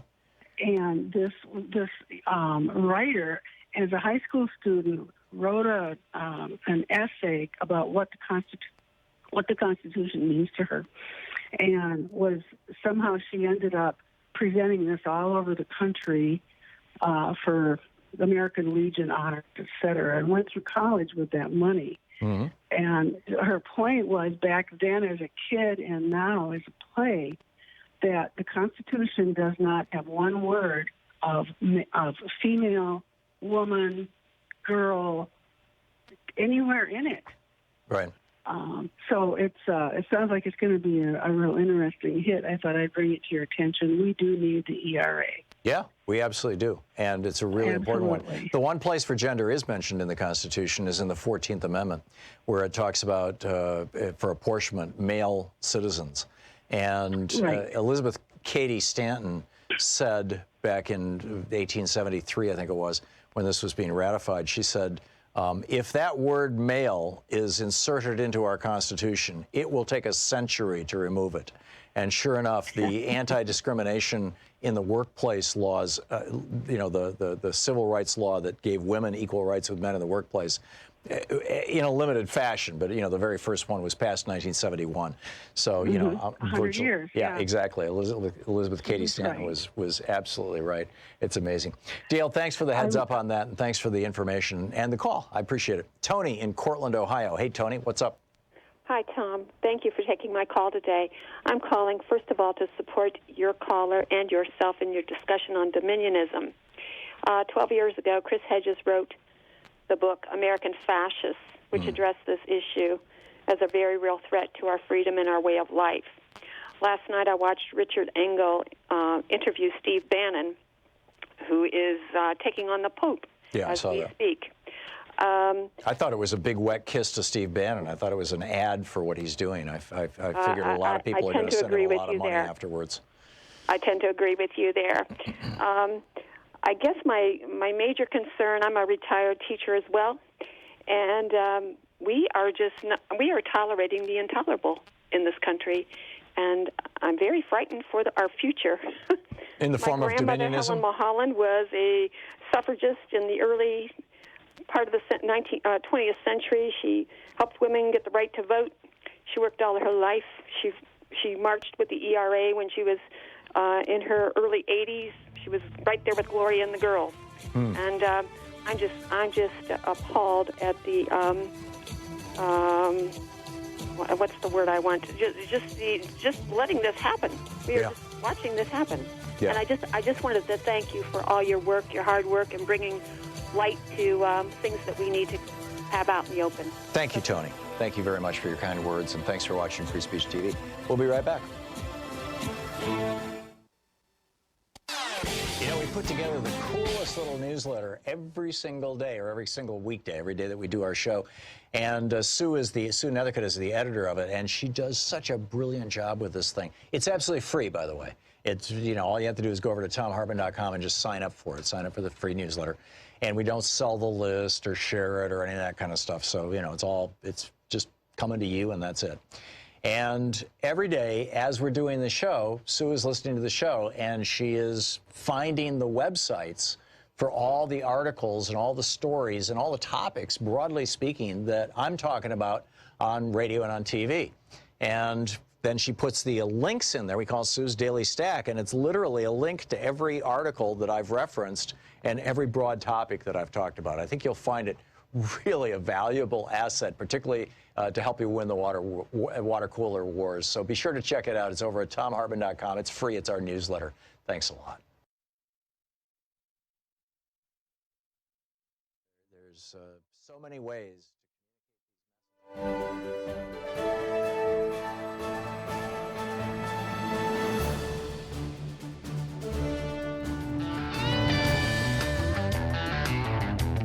And welcome back, Sherry in Denver, Colorado. Hey, Sherry, what's on your mind today?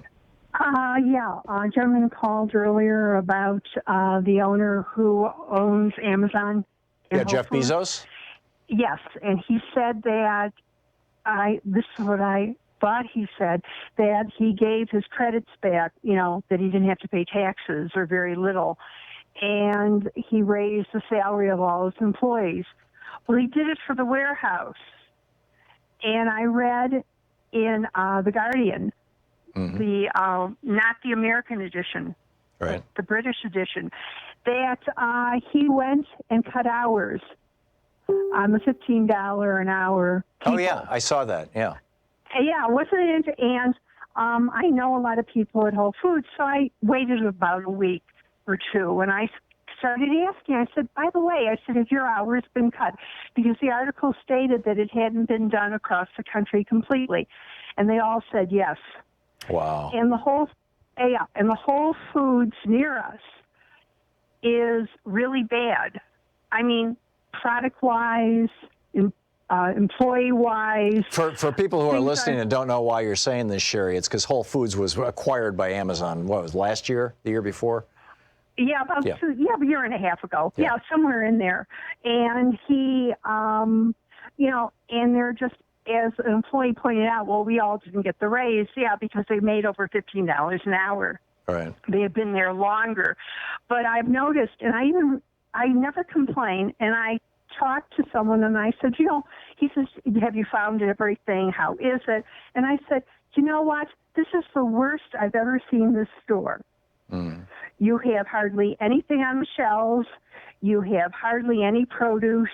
You know, your meat department's not getting, I don't buy meat, but I buy ground chicken for cat food. I make my own. So I said, that's not there. You know, I mean, little things, but it all adds up when you see it. Yeah. And it really disturbed me. Yeah, I saw something very similar happen with Safeway when it got acquired by, I forget which big hedge fund or, you know, venture capitalist firm or whatever. I mean, they just basically just start squeezing these companies to death. And you know, whether that's going on with Whole Foods right now as a consequence of the Amazon takeover or not, I can't personally testify to, but it sounds like it is with the one near you. Sherry, I need to move along, but thank you for the call. Spot on.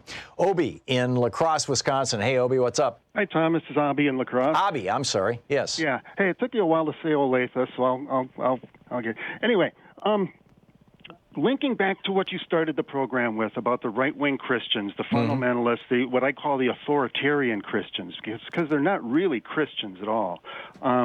They base their authoritarianism on the old rants from the Old Testament, and at the closest they get to Jesus is epistles from St. Paul, who never met Jesus. They're never quoting the Gospels to back up their authoritarianism. Yes. But my main point is that if the Messiah were walking the earth today, they would be leading the charge to crucify her. To crucify who? If the right-wing Christians, the fundamental or so-called Christians, the fundamentalists, they would be leading the charge to crucify the Messiah if that person were walking the earth today. Oh, I see. I see. You're envisioning a future Messiah who is a woman as opposed to the last one who was a man. Yeah. Yeah. Or if Jesus came back, you know, they all keep waiting for him to come back, you know, but yeah, who knows what form Jesus could come back in. Yeah. And if that person were walking the earth today, they'd be leading the charge to crucify that person. Yeah, I think the way to take these guys on is just by posing questions to them, you know. Who would Jesus discriminate against? Who would Jesus refuse housing to?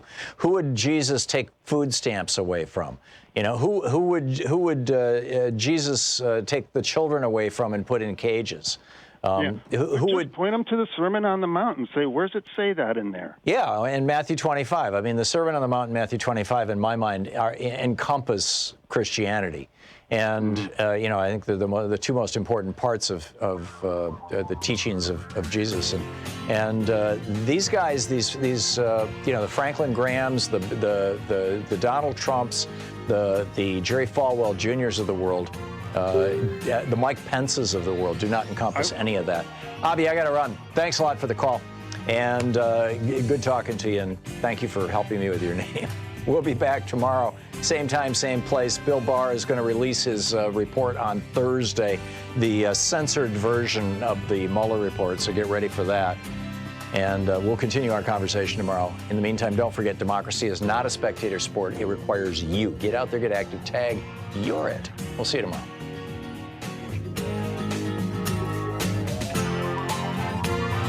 You've been listening to Thom Hartmann.